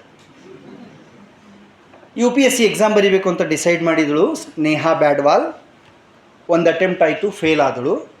ಎಷ್ಟು ಅಟೆಂಪ್ಟ್ಗೆ ಅವಕಾಶ ಇದೆ ಗೊತ್ತಾ UPSC ಎಕ್ಸಾಮ್? ಎಷ್ಟು ಅಟೆಂಪ್ಟ್? 3 ಇಲ್ಲ ಕಣ. GM ಕ್ಯಾಂಡಿಡೇಟ್ಸ್ 7 ಸರಿ ಬರಿಬೋದು. ಫಸ್ಟ್ ಅಟೆಂಪ್ಟ್ ಫೇಲ್ ಆದಳು. ಇಲ್ಲ, ನಾನು ಮಾಡಲೇಬೇಕು, DC ಆಗಬೇಕು, ನಮ್ಮ ಅಪ್ಪನ ಚಲೋ ಹೆಸರು ಸಂಪಾದಿಸಬೇಕು ಅಂತ ಮತ್ತೊಮ್ಮೆ ಎಕ್ಸಾಮ್ ಬರೆದು ಮತ್ತು ಫೇಲ್ ಆದಳು. ಮತ್ತೊಂದು ಚಾನ್ಸ್ ತೊಗೊಂಡ್ಳು, 3rd ಚಾನ್ಸ್, ಅವಾಗೂ ಫೇಲ್ ಆದಳು. ಈಗ ಆಕೆಗೆ ಚಿಂತೆ ಚಾಲುವಾಯಿತು. ನಂದು ಯಾಕೆ ಆಗ್ತಾ ಇಲ್ಲ, ನಂದು ಎಕ್ಸಾಮ್ ಯಾಕೆ ಆಗ್ತಾ ಇಲ್ಲ, ನಂದು ಯಾಕೆ ಪರೀಕ್ಷೆ ಪಾಸ್ ಆಗ್ತಾ ಇಲ್ಲ? ಹಿಂಗೆ ಚಿಂತೆ ಮಾಡೋದ್ರಿಂದ ಏನಾದರೂ ಪ್ರಯೋಜನ ಇದೆಯಾ? ಒಂದು ಬುಕ್ ಇದೆ, 100 ways to motivate yourself. ಆ ಆ ಬುಕ್ ಒಳಗಡೆ ಒಂದು ಲೆಸನ್ ಇದೆ, ಒಂದು ಫಾರ್ಮುಲಾ ಇದೆ. ಏನು ಫಾರ್ಮುಲಾ ಇದೆ ಅಂದರೆ, replace your worries with actions. ಹೆಂಗೈತೆ ನೋಡ್ರೆ ಮಕ್ಕಳ, ಇದು replace your worries with actions ಅಂದ್ರೆ, ಹಿಂಗ್ಯಾಕೆ ಆಗ್ತಾ ಇದೆ ಅಂತ ವಿಚಾರ ಮಾಡೋದ್ರ ಬದಲಿ ಹಿಂಗೆ ಆಗ್ತಾ ಇದೆಯಲ್ಲ, ಇದು ಹಿಂಗೆ ಆಗಬಾರ್ದಂದ್ರೆ ನಾನೇನು ಮಾಡಬೇಕು ಅಂತ ವಿಚಾರ ಮಾಡಬೇಕು. Replace your worries with actions. ಆಕಿ ನೇಹಾ ಕುತ್ಕೊಂಡು ವಿಚಾರ ಮಾಡಿದಳಂತೆ, ವೀಕ್ನೆಸ್ ಎಲ್ಲ ಲಿಸ್ಟ್ ಮಾಡಿದ್ಲಂತೆ, ಗೊತ್ತಾಯ್ತಂತೆ 100% ಇನ್ನೇನು ಪಾಸ್ ಆಗುತ್ತೆ ಅನ್ನೋವರೆಗೂ ಬಂದು ಫೇಲ್ ಆಗ್ತಾ ಇದ್ದೀನಲ್ಲ, ಇದಕ್ಕೆ 100ಕ್ಕೆ 100 ಟೆಕ್ನಾಲಜಿನೇ ಕಾರಣ, ಅದರಲ್ಲೂ ಮೊಬೈಲ್ ಕಾರಣ ಅಂತ ಗೊತ್ತಾದ ಮೇಲೆ ಆ ಹೆಣ್ಮಗಳು, ಸಣ್ಣ ವಯಸ್ಸಿನ ಹುಡುಗಿ, 3 ವರ್ಷಗಳ ಕಾಲ ಒಂದು ದಿನ ಸ್ಕ್ರೀನ್ ಟಚ್ ಮೊಬೈಲ್ನ ಮುಟ್ಲೇ ಇಲ್ವಂತೆ. ಮತ್ತು 4th ಅಟೆಂಪ್ಟಲ್ಲಿ ಆಕೆ UPSC ಎಕ್ಸಾಮ್ನ ಕ್ರ್ಯಾಕ್ ಮಾಡಿ ಈಗ ಡೆಪ್ಯೂಟಿ ಕಮಿಷನರ್ DC ಆಗಿ ವರ್ಕ್ ಮಾಡ್ತಾ ಇದ್ದಾಳೆ. ಆಕೆ ಸ್ವಂತ, ಬೇಕಾದ್ರೆ ಹೋಗಿ ನೀವು ಗೂಗಲಲ್ಲಿ ಸರ್ಚ್ ಮಾಡಿ ನೋಡಿ, ಅದಷ್ಟ ಸರ್ಚ್ ಮಾಡಿರಿ, ನೇಹಾ ಬ್ಯಾಡ್ವಾಲ್ ಅಷ್ಟ ನೋಡ್ರಿ. ಮತ್ತು ನೀವು ಭಾಷಣದಾಗ ಹೇಳಿದ್ರಲ್ಲ ಗೂಗಲ್ ಅಂತ ತೊಗೊಂಡು ಹೋದವರು ಅತ್ತ ಹೋಗ್ತಾರೆ ರೀ. ಭಾಳ ಜನ ಹುಡುಗರು ಅವ್ವ ಅಪ್ಪಗಂತಾರೆ, ಯವ್ವ 5 ನಿಮಿಷ ನೋಡ್ತೀನಿ ಕೊಡು ಅಂತ ಫೋನ್ ಇಸ್ಕೊಂಡು ಹೋಗ್ತಾರೆ. ಒಟ್ಟು ಫುಲ್ ಬ್ಯಾಟ್ರಿ ಡೌನ್ ಆಗಿದ್ದಾಗ ಬರ್ತಾರೆ, ಇಲ್ಲ ನೆಟ್ರ್ ಮುಗಿದ್ಮೇಲೆ ಬರ್ತಾರೆ. ಹಂಗೆ ಮಾಡಬೇಡಿ. ಆಗ ನೇಹಾ ಹೇಳ್ತಾರೆ, ನನಗೆ ಗೊತ್ತಾಯಿತು ಈ ಡಿಜಿಟಲ್ ಡಿಟಾಕ್ಸ್ ಮಾಡದೇ ಇದ್ದಿದ್ರೆ ನಾನು ಇದನ್ನು ಮಾಡೋದಕ್ಕೆ ಆಗ್ತಾ ಇರಲಿಲ್ಲ ಅಂತ. ಆದ್ದರಿಂದ ಪ್ರೀತಿಯ ಸಹೋದರ ಸಹೋದರಿಯರೇ, ನಿಮ್ಮ ಭವಿಷ್ಯ ನಿಮ್ಮ ಕೈಯಲ್ಲಿದೆ, ನಿಮ್ಮ ತೀರ್ಮಾನವನ್ನು ಅವಲಂಬಿಸಿದೆ. ನೀವು ಮಾಡೋ ಕೆಲಸ ಕಾರ್ಯಗಳನ್ನು ನಿಮ್ಮ ಭವಿಷ್ಯ ಅವಲಂಬಿಸಿದೆ. ನೀವೇನಾದರೂ ಇಂಥ ಚಿಲ್ಲರ್ ಕೆಲಸಗಳಲ್ಲಿಯೇ ಸಮಯ ಕಳೆದಿರಂದರೆ ಯಾವ ಕಾರಣಕ್ಕೂ ನೀವು ದೊಡ್ಡ ಸಾಧನೆ ಮಾಡೋದಕ್ಕಾಗೋದಿಲ್ಲ. 3rd most important thing, clean its hardware. ಯಾವುದ್ರದ್ದು ಹಾರ್ಡ್ವೇರ್? ಹಾದವ್ರು ಬರಲೇ ಇಲ್ಲಲ್ಲ, ಅವ್ರು ಹಾರ್ಡ್ವೇರ್ ಕ್ಲೀನಾಗೇ ಬರೋರಿನ. ಓಕೆ, ಈಗ ಫಸ್ಟ್ ಏನು ಹೇಳಿದ್ರು ಅವರು? ಅಪ್ಡೇಟ್ ಇಟ್ಸ್ ಸಾಫ್ಟ್ವೇರ್, ಬ್ರೈನ್ದು. 2ನೇದು ಏನು ಹೇಳಿದರು? Update it's battery. 3ನೇದು ಹೇಳ್ತಾ ಇದ್ದಾರೆ ಕ್ಲೀನ್ ಇಟ್ಸ್ ಹಾರ್ಡ್ವೇರ್. ನಮ್ಮ ಬ್ರೈನ್ದು ಹಾರ್ಡ್ವೇರ್ ನಾವು ಕ್ಲೀನ್ ಮಾಡ್ಕೋಬೇಕು. ಹೆಂಗೆ? By meditating, by meditation. Meditation ಅಂದರೆ ಗೊತ್ತಾ ಏನು ಹೇಳಿ? ಧ್ಯಾನ ಅಂದ್ರೆ ಶಾಲೆಯಾಗ ಬಂದು ಕಣ್ಣು ಮುಚ್ಕೊಂತ ಬಿಡೋದು. ಪ್ರೊಫೆಸರ್ ಲೆಕ್ಚರ್ ಏನು ಹೇಳ್ತಾರೋ ಹೇಳಿ. ಧ್ಯಾನ ಅಂದರೆ ಏನು ಗೊತ್ತಾ? ಯಾರು ಹೇಳ್ತೀರಿ? ಮತ್ತು ಯಾರಿಗಾರ ಮಾಡಿ ರೂಢಿ ಇದೆ ಧ್ಯಾನ ಮಾಡಿ? ಈ ಜಗತ್ತಿನೊಳಗೆ ಧ್ಯಾನ ಅಂದರೆ ಕಾನ್ಸಂಟ್ರೇಷನ್, ದಟ್ಸ್ ಆಲ್. ನಾವೇನು ಕೆಲಸ ಮಾಡ್ತೀವಲ್ಲ ಆ ಕೆಲಸದೊಳಗಡೆ ಮಗ್ನ ಆಗೋದು. ನಾವು ಓದ್ತಾ ಇದ್ದರೆ ವಿ ಶುಡ್ ಬಿ ದೇರ್, ನಾವು ಬರೀತಾ ಇದ್ದರೆ ವಿ ಶುಡ್ ಬಿ ದೇರ್. ನಾವು ಯಾವುದಾದ್ರೂ ಒಂದು ಕೆಲಸ ಮಾಡ್ತಾ ಇದ್ದರೆ ಸಂಪೂರ್ಣ ಆ ಕೆಲಸದೊಳಗಡೆ ತಲ್ಲೀನ ಆಗಬೇಕು, ಮಗ್ನ ಆಗಬೇಕು, ಮುಳುಗಬೇಕು. ಅದಕ್ಕೆ ಕಾನ್ಸಂಟ್ರೇಷನ್ ಅಂತ ಕರೀತಾರೆ. That is meditation. ನಮಗೆ ಮೆಡಿಕೇಷನ್ ಗೊತ್ತಿದೆ, ಮೆಡಿಟೇಷನ್ ಗೊತ್ತಿಲ್ಲ. The whole world is running behind medication. ಅದು ಮೆಡಿಟೇಷನ್ ಹಿಂದೆ ಓಡಕ್ಕೆ ಚಾಲೂ ಮಾಡ್ತು ಅಂದರೆ ಆಟೋಮೆಟಿಕ್ ಮೆಡಿಕೇಷನ್ ಸ್ಟಾಪ್ ಆಗುತ್ತೆ. ಈಗ ಮೆಡಿಟೇಷನ್ ಮಾಡಬೇಕು ಅಂದರೆ ಏನು ಅಂದರೆ, ನೀವು ಈಗ ಏನು ಟಾಸ್ಕ್ ತೊಗೊಂಡಿದ್ದೀರಲ್ಲ, ಏನು ಕೋರ್ಸ್ ಸೆಲೆಕ್ಟ್ ಮಾಡಿದ್ದೀರಲ್ಲ, ಈಗ ಒಂದು 2-3 ವರ್ಷ ಕೋರ್ಸ್ ಕಂಪ್ಲೀಟ್ ಆಗೋವರೆಗೂ ಕೋರ್ಸ್ ರಿಲೇಟೆಡ್ ಥಾಟ್ಸ್ ಬಿಟ್ಟು ಬೇರೆ ಥಾಟ್ಸ್ ನಿಮ್ಮ ತಲೆಯಾಗ ಬರಕ್ಕೆ ಬಿಡಬಾರ್ದು. ನಿಮಗೆ ಬರೀ ಇದೇ ಪ್ರಪಂಚ ಇರಬೇಕು. ಏನೇನು ಇನ್ನೋವೇಷನ್ಸ್ ಇದರೊಳಗಡೆ ಇದ್ದಾವೆ, ಏನೇನು ಹೊಸತನವನ್ನು ನಾನು ಮಾಡ್ಬೋದು ಅಂತ ಇದ್ರಾಗ ನೀವು ಮುಳುಗಬೇಕು, ಸರ್ಚ್ ಮಾಡಬೇಕು ಹೊಸ ಹೊಸ ಆಪರ್ಚುನಿಟೀಸ್ನ. That is called meditation. ಇನ್ನು ಪಾಸಿಟಿವ್ ಸೆಲ್ಫ್ ಕಾನ್ಫಿಡೆನ್ಸ್. ಯಾವ ಕಾರಣಕ್ಕೂ ಎಂಥ ಸಂದರ್ಭ ಬಂದರೂ ನಾವು ಎದೆಗುಂದಬಾರ್ದು, ಅಂಜಬಾರ್ದು, ನೆಗೆಟಿವ್ ಆಲೋಚನೆ ಮಾಡಬಾರ್ದು. ಈಗ ನೀವು ಡಿಪ್ಲೊಮಾ ತೊಗೊಂಡಿದ್ದೀರಿ, ಯಾರೋ ಒಬ್ರು ಸಿಗ್ತಾರೆ, ಡಿಪ್ಲೊಮಾ ಮಾಡಿದಿ, ಅದನ್ನ ಯಾಕೆ ಮಾಡಕ್ಕೆ ಹೋದ್ಯೋ ಮಾರಾಯ ಅಂತಾರೆ. ನಿಮ್ಗೆ ಅಂತಾರಿಲ್ಲೋ? ಅದ್ರಾಗ ನಿಮ್ಗೆ ಅಂತಾರೆ, ಕೇಲಿಗೆ ಹೆಚ್ಚಿರಿ, ಭಾಳ ಸ್ಟ್ರಿಕ್ಟ್ ಐತೆ ಅಲ್ಲಿ ಅಂತಾರೆ. ಇಟ್ಟಂದ ತಕ್ಷಣ ನಿಮ್ಮ ಕಾಲಾಗ ಒಂದು ಸಣ್ಣ ಹಾವು ಬಂದಂಗೆ ಆಗ್ತೈತಿ. ಒಳಗೆ ಒಂದು ಸ್ವಲ್ಪ ಅನಿಸ್ತೈತಿ. ಒಂದು ಪ್ರಿನ್ಸಿಪಲ್ ಭೇಟಿ ಆಗ್ತೀರಿ, ನೀವು ಕೇಳ್ತೀರಿ, ಸರ್ TC ಕೊಡೋಕ್ಕೆ ಸಾಧ್ಯ ಐತಿ ಅಂತೀರಿ ನೀವು. ನೋ, ಒಂದು ಸರಿ ಬಾವ್ಯಾಗ ಬಿದ್ದ ಮೇಲೆ ಬಿದ್ದುವೆಪ್ಪ, ಈಸ್ಬೇಕು, ಇದ್ದು ಜಯಿಸ್ಬೇಕು. ನೆಗೆಟಿವ್ ವಿಚಾರ ಮಾಡಬಾರ್ದು. ಈಸಿ ಅನ್ನೋದು ಜಗತ್ತಿನಾಗ ಯಾವುದೂ ಇಲ್ಲ. ನಾವು ಎಲ್ಲಿರ್ತೀವೋ ಅಲ್ಲಿ ಎಫರ್ಟ್ ಹಾಕಿ ಯಾವುದು ಕಷ್ಟ ಇದೆಯೋ ಅದನ್ನು ಈಸಿಯಾಗಿ ಟರ್ನ್ ಮಾಡ್ಕೋಬೇಕು. That is called positive attitude, ಸಕಾರಾತ್ಮಕ ಆಲೋಚನೆ. ನೀವು ಈಗ ಆಫ್ಟರ್ 10th ಯಾವ ಕೋರ್ಸ್ ಚಲೋ ಅಂತ ಯಾರನ್ನಾದರೂ ಕೇಳಿ, ಸೈನ್ಸ್ ಚಲೋ ಅನ್ನಿಸ್ತವ್ರು ಸೈನ್ಸ್ ಅಂತಾರೆ, ಕಾಮರ್ಸ್, ಡಿಪ್ಲೊಮಾ, ITA, ಹಿಂಗೆ ಒಬ್ಬೊಬ್ಬರು ಒಂದೊಂದು ಹೇಳ್ಕೊತ ಹೋಗ್ತಾರೆ. ಆದರೆ ನಾನು ಹೇಳ್ತೀನಿ, ಯಾವುದು ಈಸಿ ಅಲ್ಲ, ಯಾವುದು ಟಫ್ ಅಲ್ಲ. ಯಾರು ಪಾಸಿಟಿವ್ ಆಗಿ ಆಲೋಚನೆ ಮಾಡ್ತಿರ್ತಾರೋ ಅವ್ರಿಗೆ ಎಂಥದ್ದು ಬೇಕಂತ ಕಷ್ಟದ ಪರಿಸ್ಥಿತಿ ಬಂದರೂ ಅದರ ಗೆಲ್ಲುವಂಥ ಕೌಶಲ್ಯ ಇರ್ತದೆ. ಅದಕ್ಕೆ ಪ್ರೀತಿಯ ಸಹೋದರ ಸಹೋದರಿಯರೇ, ಎಲ್ಲವೂ ನಿಮ್ಮ ಆಲೋಚನೆಯನ್ನು ಅವಲಂಬಿಸಿದೆ, ಎಲ್ಲವೂ ನೀವು ಮಾಡುವ ಕೆಲಸ ಕಾರ್ಯಗಳನ್ನು ಅವಲಂಬಿಸಿದೆ. ನೀವು ಬಿಡದ ಛಲದೊಂದಿಗೆ ಮುನ್ನುಗ್ಗುವ ಎದೆಗಾರಿಕೆ ಇದ್ದರೆ, ಸತತ ಪ್ರಯತ್ನ ಇದ್ದರೆ, ಎತ್ತರದ ಗುರಿ ಇದ್ದರೆ ಏನು ಬೇಕಾದ ಸಾಧನೆ ಮಾಡ್ಬೋದು. Remember these 3 words. ಬಿಡದ ಛಲದೊಂದಿಗೆ ಮುನ್ನುಗ್ಗುವ ಎದೆಗಾರಿಕೆ ಇರಬೇಕು.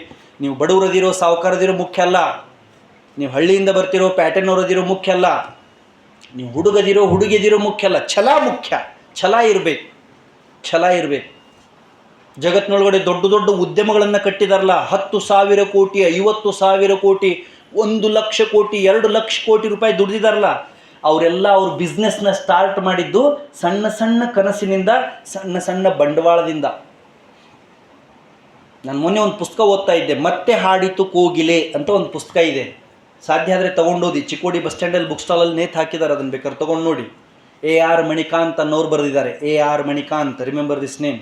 ಭಾವತೀರಯಾನ ಅಂತ ಒಂದು ಅಂಕಣ ಬರೀತಾರೆ, ಅದನ್ನೆಲ್ಲ ಕೂಡಿಸಿ ಒಂದು ಪುಸ್ತಕ ಬರೀತಾರೆ. ಆ ಪುಸ್ತಕ ಓದ್ತಾ ಇದ್ದೆ. ಆಂಧ್ರ ಪ್ರದೇಶದಲ್ಲಿ ಒಬ್ಬಾಕಿ ಹುಡುಗಿ ಒಂದು ಬಿಸ್ನೆಸ್ ಸ್ಟಾರ್ಟ್ ಮಾಡ್ತಾಳೆ. ಈ ಈ ಬ್ಯೂಟಿ ಪಾರ್ಲರ್, ಆಪರೇಷನ್ ಥಿಯೇಟ್ರ್ ಒಳಗಡೆ ಒಂದು ಸರಿ ಒರೆಸಿ ಎಸಿತಾರಲ್ಲ ಪೇಪರ್, ನ್ಯಾಪ್ಕಿನ್, ಅಂಥದ್ದು ನ್ಯಾಪ್ಕಿನ್ ಮಾಡೋಣ ಅಮ್ಮ, ನೀನು ನನಗೆ ಸಪೋರ್ಟ್ ಮಾಡುವಂತ ಅವ್ರ ಅವ್ವನ ಕೇಳ್ತಾಳೆ. ಅವ್ರ ಅವ್ವ ಅಂತಾಳೆ, ನಾನು ಗೌರ್ಮೆಂಟ್ ಸ್ಕೂಲ್ ಟೀಚರ್ ಇದ್ದೀನಿ, ಅದನ್ನು ಬಿಟ್ಟು ಇದನ್ನು ಮಾಡೋದು ಯಾಕೆ, ಬೇಡ ಅಂತ. ಆ ಹುಡುಗಿ ಅಂತಾಳೆ, ಹೊಸ ಪ್ರಪಂಚ ಇದೆ, ರಿಸ್ಕ್ ತಗೊಳ್ಳೋಣ, ರಿಸ್ಕ್ ತಗೊಳ್ದಿದ್ರೆ ಸಕ್ಸಸ್ ಸಿಗಲ್ಲ. We should not wait for opportunities, we have to create opportunities. ಹುಡುಗಿ ಮಾತು ಎಷ್ಟು ಚಂದದ ನೋಡ್ರಿ. ಈ ಜಗತ್ತಿನಾಗ ಯಾರೂ ಬಂದು ನಮ್ಮನ್ನು ಕೈ ಹಿಡಿದು ಕರ್ಕೊಂಡು ಹೋಗಿ ನೀನು ಯಶಸ್ವಿ ವ್ಯಕ್ತಿ ಅಂತ ಘೋಷಣೆ ಮಾಡಲ್ಲ ಕಣೋ. ನಾವೇ ರೆಡಿ ಆಗಬೇಕು, ನಾವು ರಿಸ್ಕ್ ತಗೋಬೇಕು, ನಾವು ಕಷ್ಟ ಸಹಿಸಬೇಕು, ಸಂಘರ್ಷ ಪಡಬೇಕು, ಹೋರಾಡಬೇಕು, ಸ್ಟ್ರಗಲ್ ಮಾಡಬೇಕು. ಇಲ್ಲಿದ್ರೆ ಇಲ್ಲೇ, ಊರಾಗಿದ್ರು ಊರಾಗ, ಭಾಳ ಅಂದ್ರೆ ಪಂಚಾಯತಿ ಎಲೆಕ್ಷನ್ಯಾಗ ಪಾಂಪ್ಲೆಂಟ್ ಹಂಚಕ್ಕೆ ಅಷ್ಟು ಉಪಯೋಗಿಸ್ಕೋತಾರೆ ನಮ್ಮನ್ನು. ಆಕೆ ಹೇಳಿದಳು ಅವ್ಗ, let us start a business. ಅವ್ವ ಅಂದಳು, ಕಷ್ಟ ಇದೆ ಕಣೋ, ಅದಕ್ಕೆ ತುಂಬ ಬಂಡವಾಳ ಬೇಕು. ಆ ಹುಡುಗಿ ಅಂದಳು, ಡೋಂಟ್ ವರಿ ಅಮ್ಮ, 500 ರೂಪಾಯಿಗಳಿಂದ ಸ್ಟಾರ್ಟ್ ಮಾಡೋಣ ಬಿಸ್ನೆಸ್. 500 ರೂಪಾಯಿಂದ ಸ್ಟಾರ್ಟ್ ಮಾಡೋಣ. 500 ರೂಪಾಯಿ ಇನ್ವೆಸ್ಟ್ ಮಾಡಿದರು, ಒಂದು 300 ರೂಪೀಸ್ ರಾ ಮಟೀರಿಯಲ್ಸ್ ತಂದರು, ಒಂದು 60-70 ನ್ಯಾಪ್ಕಿನ್ಸ್ ರೆಡಿ ಮಾಡಿ, 2 ಬ್ಯೂಟಿ ಪಾರ್ಲರು, ಒಂದು ಹಾಸ್ಪಿಟ್ಲ್ ಮುಂದೆ ಹೋಗಿ ನಿಂತ್ಕೊಂಡು, ನಾವು ಇಂಥದ್ದು ನ್ಯಾಪ್ಕಿನ್ ರೆಡಿ ಮಾಡೀವಿ ತಗೋತೀರಾ ಅಂತ ಕೇಳಿದ್ರು. ಅವ್ರು ನಕ್ರಂತ ಹಾಸ್ಪಿಟ್ಲ್ನವ್ರು. ತಲೆ ಕೆಟ್ಟದೆ, ಹಿಂಗೇನಾರ ಸೇಲ್ ಮಾಡ್ಬೇಕಾದ್ರೆ ಹಿಂದೊಂದು ಬ್ರ್ಯಾಂಡ್ ಇರಬೇಕು, ಟ್ಯಾಗ್ಲೈನ್ ಇರಬೇಕು. ಏನೂ ಇಲ್ಲ, ಒಂದು ಹಳ್ಳೆನವ್ರು ನೀವು, ನಿಮ್ಮ ಕೈಲಿ ಏನಾಗ್ತದೆ ಹೋಗ್ರಿ ಅಂತ ಅಸಹ್ಯ ಮಾಡಿದ್ರಂತೆ. ಅವ್ರು ಅವು ಹೇಳಿದ್ರಂತೆ, ನಾ ಹೇಳಲಿಲ್ಲ ಇದು ನಮ್ಮಂಥ ಬಡವರಿಗೆಲ್ಲ ಬೇಡ ಅಂತ ಹೇಳಲಿಲ್ಲ. ಅಮ್ಮ ನನ್ನ ಮಾತು ಕೇಳಿ, ಒಂದಲ್ಲ ಒಂದು ದಿನ ಇಂದು ನಮ್ಮನ್ನು ಯಾರು ಅಸಹ್ಯ ಮಾಡಿ ವಾಪಸ್ ಕಳಿಸ್ಯಾರಲ್ಲ, ನನ್ನ ಅಪಾಯಿಂಟ್ಮೆಂಟ್ ತೊಗೊಳಕ್ಕೆ ಕ್ಯೂನ್ಯಾಗ ನಿಲ್ಲೋ ಹಂಗೆ ಮಾಡ್ತೀನಿ. ಹುಡುಗಿದ ಕಾನ್ಫಿಡೆನ್ಸ್ ಹೆಂಗೈತಿ ನೋಡ್ರು. ಚಪ್ಪಾಳೆ ಹೊಡಿಬೇಕಿತ್ತು, ಖರೆ ಹೊಡಿಲಿಲ್ಲ ನೀವು. ಇರಲಿ ಬಿಡ್ರಿ, ಈಗ ಹೊಡಿಬೇಡ್ರಿ. ಹುಡುಗಿ ಹೇಳ್ತಾಳೆ ಅವಾಗ, ಒಂದಲ್ಲ ಒಂದು ದಿನ ನನ್ನ ಮನೆ ಮುಂದೆ ಬಂದು ನಿಲ್ಲಬೇಕು ಅವ್ರು, ಹಂಗೆ ಮಾಡ್ತೀನಿ ಅಂತ. ಸರಿ, ಹುಡುಗಿ ಅದನ್ನು ಐಡಿಯಾಸ್, ಇನ್ನೋವೇಷನ್ಸ್ ಎಲ್ಲ ಹುಡುಕಿ ಹುಡುಕಿ ಹುಡುಕಿ ಹುಡುಕಿ ಚಾಲೂ ಮಾಡಿದಳು. ಒಂದು ಸ್ವಲ್ಪ ವೀಕ್ ಇದ್ದ ಹೆಣ್ಮಕ್ಳನ್ನೆಲ್ಲ ಕರ್ಕೊಂಡು, ಕಷ್ಟದಾಗಿದ್ದ ಹೆಣ್ಮಕ್ಳನ್ನೆಲ್ಲ ಕರ್ಕೊಂಡು ಪ್ರೊಡಕ್ಷನ್ ಹೆಚ್ಚು ಮಾಡಿದಳು, ನ್ಯಾಪ್ಕಿನ್ಸ್ ಹೆಚ್ಚು ಮಾಡಿದಳು, ಸುಮಾರು ಕಡೆ ಹೋಗಿ ತಿರುಗಾಡಿದಳು. ಅಸಹ್ಯ ಆಯಿತು, ಅವಮಾನ ಆಯಿತು, ಕಿರಿಕಿರಿ ಆಯಿತು, ಉಪವಾಸ ಹೋಯಿತು, ಎಷ್ಟೋ ದಿನ ಹಿಂಗೆ ಹೋಯ್ತು. ಮುಂದೆ ಒಂದು ದಿನ ಒಂದು ಕಂಪ್ನಿಯವ್ರಿಗೆ ಒಂದು ಡಿಮ್ಯಾಂಡ್ ಲೆಟರ್ ಕಳಿಸಿದ್ರು. ಇಮ್ಮಿಡಿಯೇಟಾಗಿ ನಮಗೆ ಒಂದು 2,000 ನ್ಯಾಪ್ಕಿನ್ಸ್ ಬೇಕಾಗ್ಯಾವ. ವೆರಿ ನೆಕ್ಸ್ಟ್ ಮೂಮೆಂಟ್ ಈಕೆ ಹೋಗಿ ನ್ಯಾಪ್ಕಿನ್ಸ್ ಕೊಟ್ಲು. ಅವ್ರು ಮತ್ತೆ ಒಂದು ವಾರ ಆದ ತಕ್ಷಣ ಮತ್ತೊಂದು ಡಿಮ್ಯಾಂಡ್ ಲೆಟರ್ ಕೊಟ್ಟರು, ನಮ್ಗೆ ಇನ್ನೂ 4,000 ಬೇಕಾಗ್ಯಾವ. ಹಿಂಗೆ ಆಕಿದ ಲಕ್ ಹೆಂಗೆ ಚೇಂಜ್ ಆಯಿತು ಅಂದರೆ, ಯಾವ ಹುಡುಗಿನ ಅಸಹ್ಯ ಮಾಡಿ ಕಳಿಸ್ತಿದ್ರಲ್ಲ ಅವರೆಲ್ಲ ಆ ಹುಡುಗಿ ಮನೆ ಮುಂದೆ ಕಾರ್ನಲ್ಲಿ ಬಂದು ಅಪಾಯಿಂಟ್ಮೆಂಟ್ ತೊಗೊಂಡು ಆಕೆ ಹತ್ರ ಡಿಮ್ಯಾಂಡ್ ಲೆಟರ್ ಕೊಟ್ಟು ಸ್ಯಾಂಕ್ಷನ್ ಮಾಡಿಸ್ಕೊಂಡು ಹೋದರು. ಈಗ ಆ ಹುಡುಗಿ ಕಂಪ್ನ್ಯಾಗ 500 ಜನ ಹೆಣ್ಮಕ್ಳು ಕೆಲಸ ಮಾಡ್ತಾರೆ. 1,000 ಕೋಟಿ ರೂಪಾಯಿಗೆ ಆಕೆ ಮಾಲಕ್ತಿದಾಳ.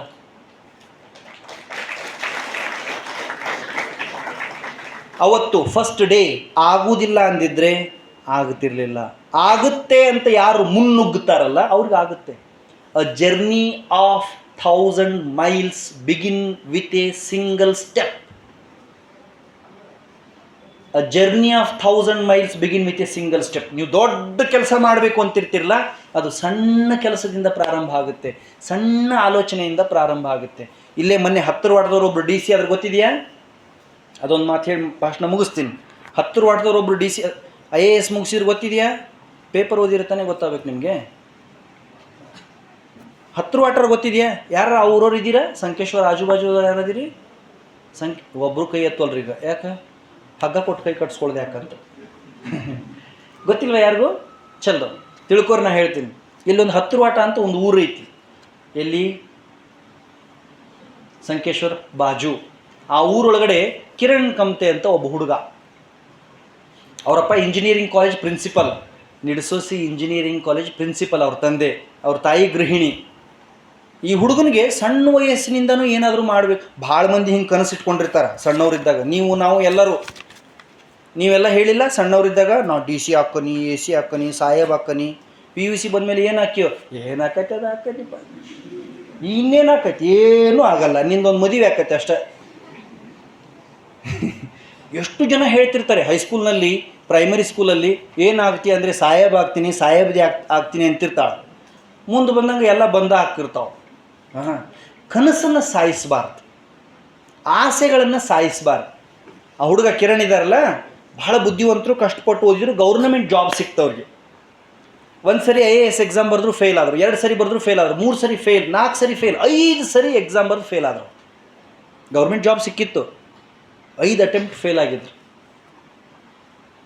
ಗೌರ್ಮೆಂಟ್ ಅಪಾಯಿಂಟ್ಮೆಂಟ್ ಆದಾಗ ಅಪಾಯಿಂಟ್ಮೆಂಟ್ ಆಫರ್ ಲೆಟರ್ ತೊಗೊಂಡು ಅವ್ರ ಅಪ್ಪನ ಹತ್ರ ಕೊಟ್ರಂತೆ. ಸರ್ ಒಂದು ಸರಿ ಕರೆಸಿ ಸರ್, ಬೇಕಾದ್ರೆ ನಾನು ಅವ್ರದ್ದು ಅಪಾಯಿಂಟ್ ಕೊಡಿಸ್ತೀನಿ. ಈಗ ಇನ್ನೊಂದು 1.5-2 ತಿಂಗಳದಾಗ ಕರ್ನಾಟಕದ ಒಂದು ಡಿಸ್ಟಿಕ್ಕಿಗೆ ಡೆಪ್ಯೂಟಿ ಕಮಿಷನರ್ DC ಆಗಿ ಬರ್ತಾನೆ ಹುಡುಗ.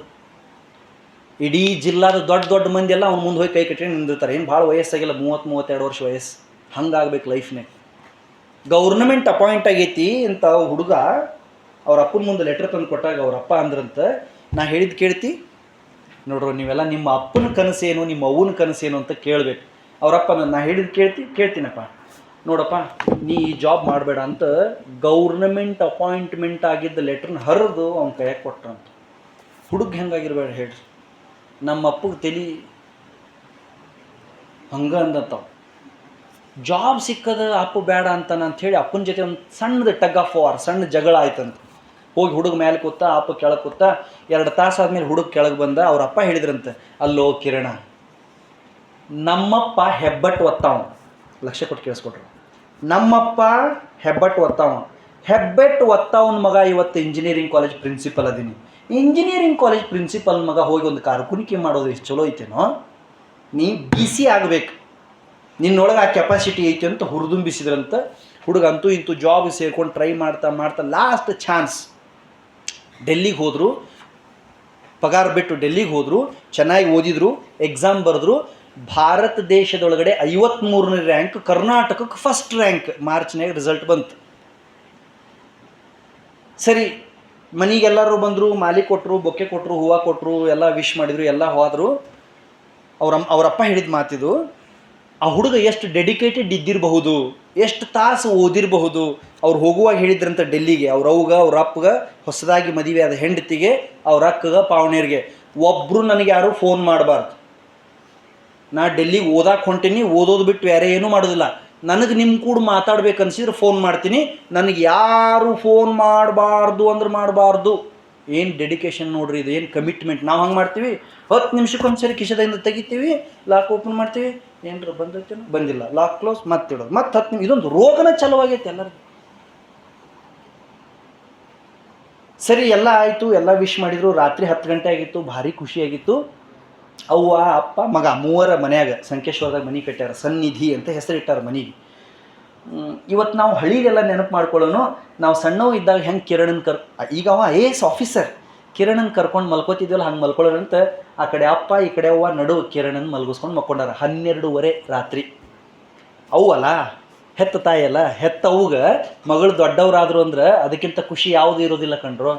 ಆಕೆಗೆ ಊಟ ಮಾಡೋ ಅನ್ನ, ಮೈ ಮೇಲೆ ಹಾಕೊಳ್ಳೋ ಬಟ್ಟೆ ಇಷ್ಟ ಅಲ್ಲ. ಹೆತ್ತ ಮಕ್ಕಳು 4 ಮಂದಿಯಾಗ ಬಾಯಾಗ ಬರ್ಬೇಕು, ಚಲೋ ಅನಿಸ್ಕೋಬೇಕು, ಅದಕ್ಕೆ ಅನಿಸಿರ್ತದೆ ಅವ್ವ ಅಪ್ಪ. ಅವ್ರವ್ವ ಹಿಂಗೆ ತಲೆ ಮೇಲೆ ಕೈ ಆಡಿಸ್ಕೋತ ಬೆನ್ನ ಮೇಲೆ ಕೈ ಆಡಿಸ್ಕೋತ ಬಂದಳಂತ. ಇಂತಲ್ಲೇ ಸೊಂಟದ ಹತ್ರ, ಪೃಷ್ಠದ ಹತ್ರ ಕೈ ಹೋದ ತಕ್ಷಣ ಅವ್ವ ಎದ್ದು ನಿಂತು ಚೀರಿ ಬಿಟ್ಲಂತ. ಯಾಕಂತ ಅವ್ರಪ್ಪ ಕೇಳಿದ್ರಂತ.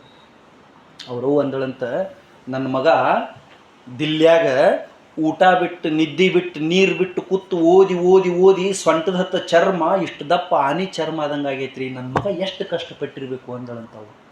ಸುಮ್ಮನೆ ವಿಚಾರ ಮಾಡ್ರು. ಅಧ್ಯಯನ ಅನ್ನೋದು ತಪಸ್ಸಿದ್ದ ಹಾಗೆ. ಅದು ಸಿದ್ಧಿಸಬೇಕಾದ್ರೆ ನಾವು ತ್ಯಾಗ ಮಾಡಬೇಕು. ಸುಖ ಅನ್ನೋದು ತ್ಯಾಗದ ನಂತರ ಬರುತ್ತೆ, ಕಷ್ಟದ ನಂತರ ಬರುತ್ತೆ. ಮೊದಲೇ ಸುಖ ಬೇಕು, ಮೊದಲೇ ಖುಷಿ ಬೇಕು ಅಂತ ನಾವು ವ್ಯರ್ಥ ಪ್ರಯತ್ನ ಮಾಡಿದರೆ ಯಾವತ್ತೂ ಸಾಧನೆ ಆಗಲ್ಲ, ಸಿದ್ಧಿ ಆಗಲ್ಲ. ಇವತ್ತು ಕಿರಣ್ IAS ಆಫೀಸರ್, ನಾಳೆ ಡ್ಯೂಟಿಗೆ ಜಾಯ್ನ್ ಆದಮೇಲೆ ಡೋರ್ ತೆಗ್ಯಾಕೊಬ್ರು, ಡೋರ್ ಹಾಕಾಕೊಬ್ರು ಇರ್ತಾರೆ ಅವ್ರಿಗೆ. ಆಫೀಸ್ನಾಗ ಬಂದ ತಕ್ಷಣ ಡೋರ್ ತೆಗೆದು ಕುಂಡ್ರಸಾಕೊಬ್ರು, ಕುತ್ಕೊಳ್ಬೇಕಾದ್ರೆ ಕುರ್ಚಿ ಹಿಂದೆ ಕೆಳದು ಮುಂದೆ ಸರಸಾಕೊಬ್ರು ಇರ್ತಾರೆ. ಹಿಂಗೆ ಸಾಧನೆ ಮಾಡಬೇಕು. ಹಂಗೆ ಸಾಧನೆ ಮಾಡೋದಕ್ಕೆ ವಿದ್ಯಾರ್ಥಿ ಜೀವನ ಅನ್ನೋದು ಸ್ಟೇಜ್. ಪ್ರಿಪ್ರೇಷನ್ ಮಾಡಿಕೊಳ್ಳೋದಕ್ಕೆ ಒಂದು ಅವಕಾಶ. It is A chance, it is A time. ನೀವು ಪ್ರಿಪೇರ್ ಆಗ್ರಿ. ಅಸಾಧ್ಯ ಅನ್ನೋದು ಯಾವುದೂ ಇಲ್ಲ. ನಿಮ್ಮ ಕನಸು ಏನಿದಾವೋ ಅದನ್ನೆಲ್ಲ ನನಸು ಮಾಡಿಕೊಳ್ಳೋದಕ್ಕೆ ಭಗವಂತ ಶಕ್ತಿ ಸಾಮರ್ಥ್ಯನ ನಿಮ್ಮೊಳಗಡೆ ಇಟ್ಟಿರ್ತಾನೆ. ಪ್ರೀತಿಯ ಸಹೋದರ ಸಹೋದರಿಯರೇ, ಡೋಂಟ್ ನೋ ನೀವು ಉದ್ದೇಶಪೂರ್ವಕವಾಗಿ ಆಯ್ಕೆ ಮಾಡಿಕೊಂಡಿದ್ದೀರೋ ಅಥವಾ ಬೇರೆ ಎಲ್ಲೂ ಅವಕಾಶ ಸಿಗಲಿಲ್ಲ ಅಂತ ಇಲ್ಲಿ ಬಂದಿದ್ದೀರೋ, ಒಟ್ಟಿನಲ್ಲಿ ಇಲ್ಲಿ ಬಂದಿದ್ದೀರಿ, ಈ ಕೋರ್ಸ್ನ ಸೆಲೆಕ್ಟ್ ಮಾಡಿದ್ದೀರಿ ಮತ್ತು ಫಾರ್ಚುನೇಟ್ಲಿ ಒಂದು ಒಳ್ಳೆ ಕಾಲೇಜಲ್ಲಿದ್ದೀರಿ. ಈ ಕಾಲೇಜಲ್ಲಿ ಶಿಸ್ತಿಗೆ ಯಾವ ರಾಜಿನೂ ಇಲ್ಲ. ಹಿಂಗಿರಬೇಕು ಅಂದರೆ ಹಿಂಗೆ ಇರಬೇಕು, ಇದಾಗಬೇಕು ಅಂದರೆ ಇದೇ ಆಗಬೇಕು. ಅದಕ್ಕೆ ಈ ಕಾಲೇಜಿಂದ ಒಂದು ಟ್ರೆಂಡ್ ಇದೆ, ನೇಮ್ ಇದೆ, ಫೇಮ್ ಇದೆ. ಈ ಕಾಲೇಜಲ್ಲಿ ಕಲಿತಾ ಇದ್ದೀರಿ. ಒಂದು 6, 7, 8 ವರ್ಷ ಟಾರ್ಗೆಟ್ ಇಟ್ಕೊಳ್ಳಿ, ಡೈರಿಯಲ್ಲಿ ಬರೆದು ಇಟ್ಕೊಳ್ಳಿ. ಇಂಥದ್ದು ನಾನು ಸಾಧನೆ ಮಾಡ್ತೀನಿ ಅಂತ ಡಿಸೈಡ್ ಮಾಡಿ ಕನಸಿಟ್ಕೊಳ್ಳಿ, ಪ್ರಯತ್ನ ಮಾಡಿ, ಏನು ಬೇಕಾದ ಸಾಧ್ಯ ಆಗುತ್ತೆ. ಅಂತಹ ಮನಸ್ಥಿತಿ ಮನೋಭಾವ ನಿಮ್ಮದಾಗಲಿ ಅಂತ ಆಶಿಸಿ ಈ ಕಾಲೇಜಿನ ಎಲ್ಲ ಉಪನ್ಯಾಸಕ ಬಂಧುಗಳು ನನ್ನ ಮೇಲೆ ಪ್ರೇಮ ಇಟ್ಟು ಈ ಕಾರ್ಯಕ್ರಮಕ್ಕೆ ಅತಿಥಿಯಾಗಿ ಬರಲೇಬೇಕು ಅಂತ ಒತ್ತಾಯ ಮಾಡಿದರು. ಹೋದ ವರ್ಷವೂ ನಾನು ಬಂದಿದ್ದೆ. ಹೀಗೆ ವಿದ್ಯಾರ್ಥಿಗಳನ್ನು ಉದ್ದೇಶಿಸಿ ಭಾಷಣ ಮಾಡೋದಂದರೆ ನನಗೆ ಭಾಳ ಖುಷಿ. ಯಾಕೆ ಅಂದರೆ ನಾನು ವಿದ್ಯಾರ್ಥಿಯಾಗಿದ್ದಾಗ ಇಂಥದ್ದೇ ಪ್ರೇರಣೆ ಸಿಕ್ತು ನನಗೆ. ಇಂಥ ಅವಕಾಶಗಳನ್ನು ಒದಗಿಸಿಕೊಟ್ಟಿದ್ದಕ್ಕೆ ಸಂಸ್ಥೆ ಎಲ್ಲ ಗುರು ಬಂಧುಗಳಿಗೆ ಶ್ರದ್ಧೆಯಿಂದ ವಂದಿಸಿ ನಿಮ್ಮ ಭವಿಷ್ಯ ಉಜ್ವಲವಾಗಲಿ ಅಂತ ಹಾರೈಸಿ ನನ್ನ ಮಾತು ಮುಗಿಸ್ತೇನೆ. ನಮಸ್ಕಾರ.